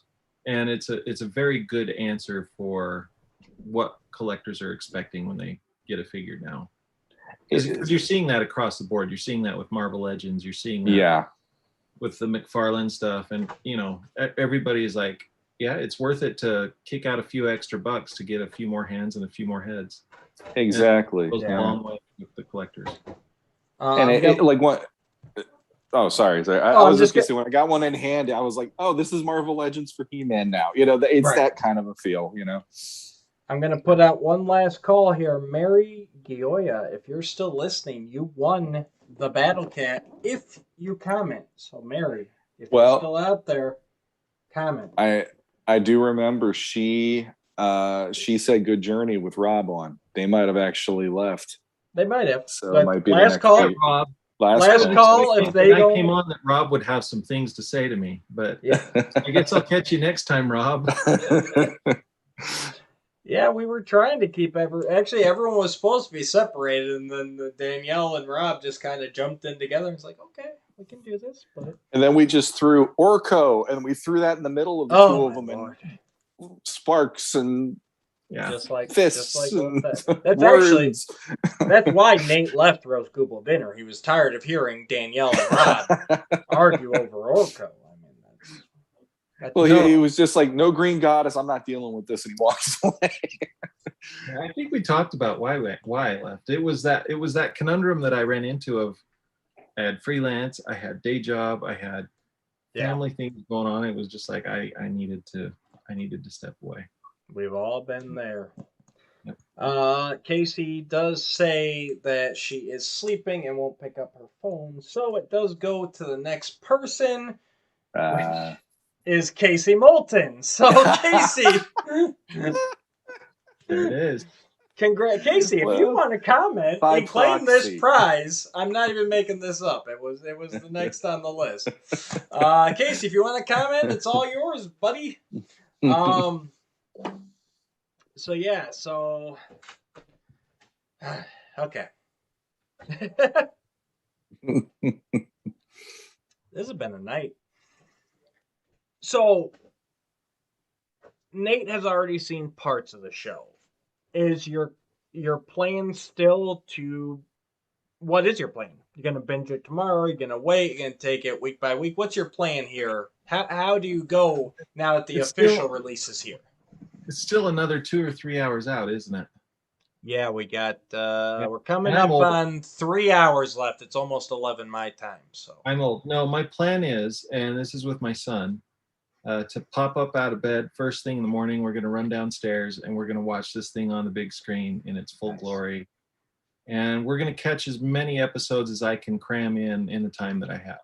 Sure. Before I have to get to work, as it were. And well, I was just going to say the episodes are about a half hour. Yep. We found out today, so yeah, you got a better chance of getting more in than not. Hopefully. Yeah, I'm expecting we'll probably get at least 2 or 3, if not maybe a 4th episode in. See. And then in the evening at some point, either on my lunch break or maybe in the evening, we'll wrap it up. But my intent is to watch all 5 episodes tomorrow, somehow. Nice. If not, and then also just have it on replay. I know how Netflix works. I'm just gonna have it going, whether I'm doing anything or not. I want this show to go on, and I'm not saying that because I got to do the poster. I am saying it because I am genuinely enthused about this show. Hey, there it is, guys. I mean, what more can you ask? And I guess that's what, not to keep going back to negative, but that's what keeps my faith.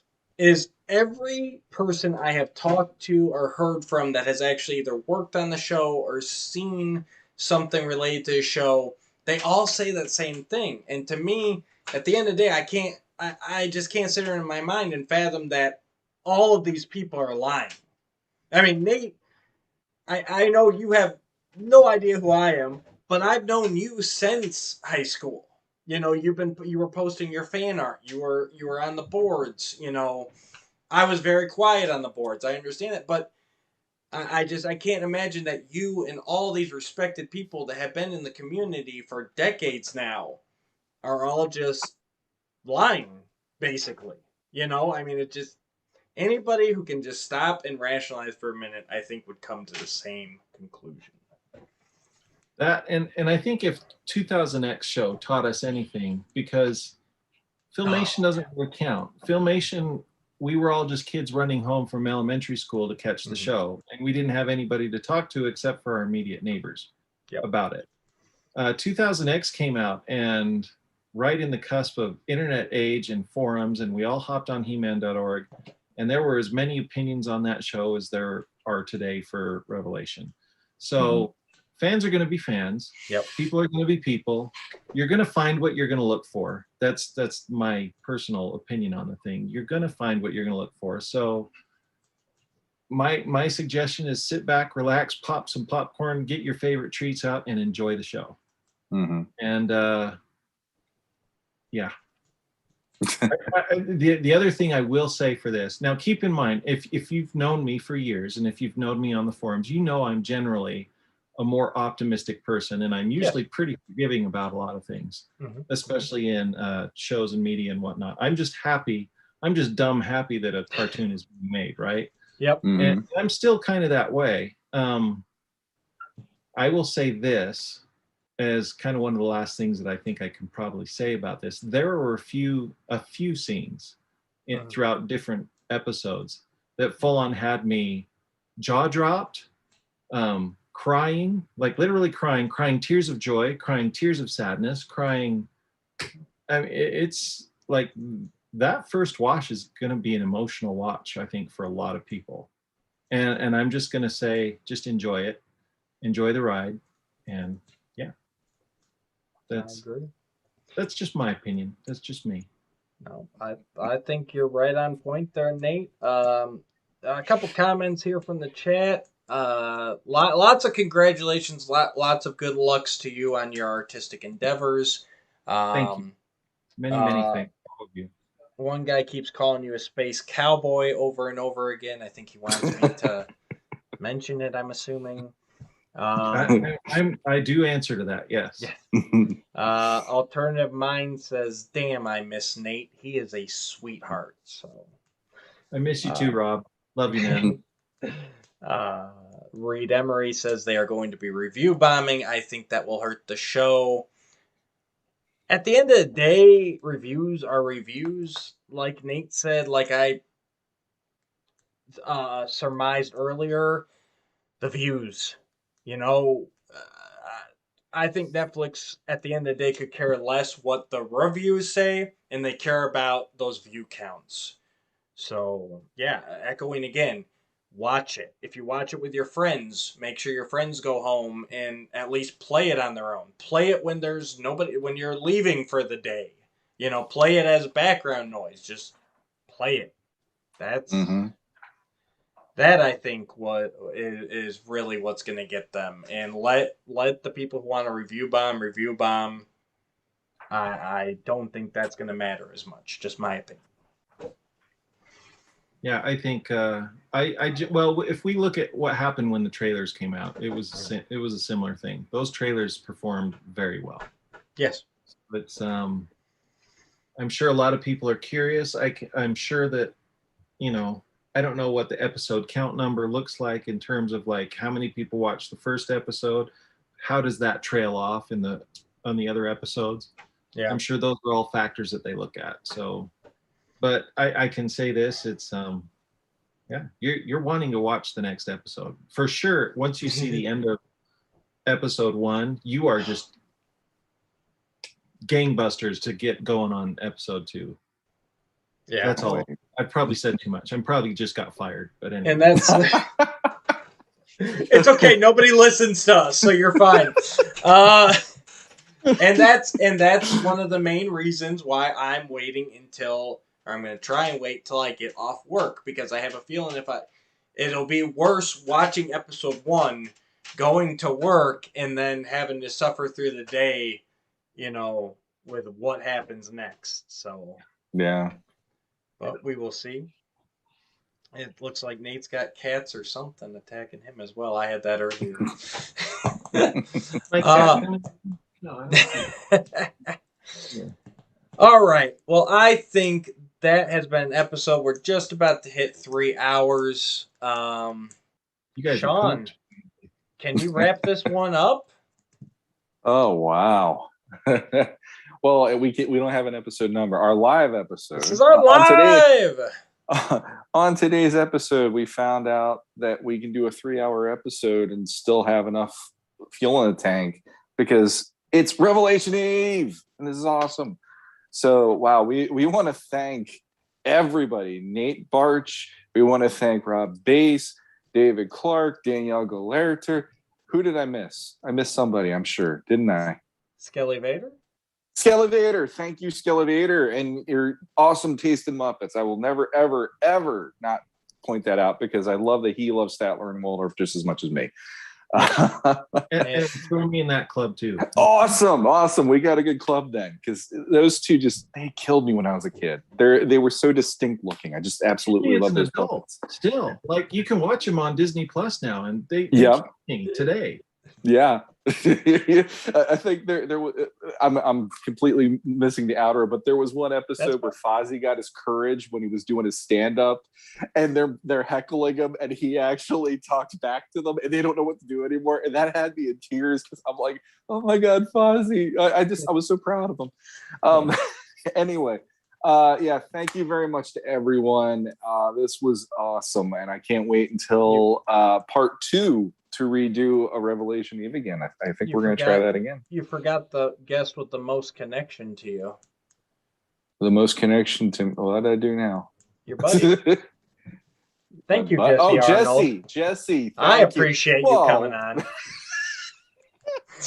This is what happens when we do a 3-hour episode. I didn't take notes. I mean, yes, thank you, Jesse. I'll be over at your place this weekend, and I'm going to bug you to watch it with me anyway. So, anyway, find us on Facebook after Revelation, after the embargo that we're doing on there. Come and shop with us about Revelation.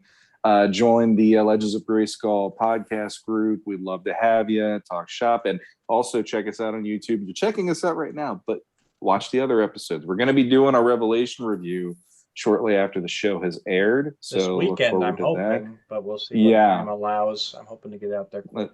Let's see what happens. And until a couple hours from now, until next time. All right, guys. Until next time, thank you all in the chat very much. We appreciate it. Thank you to all our wonderful guests. I can't believe I snagged so many amazing pillars of the community. It was a great time. And until next time, Merry Revelation Eve.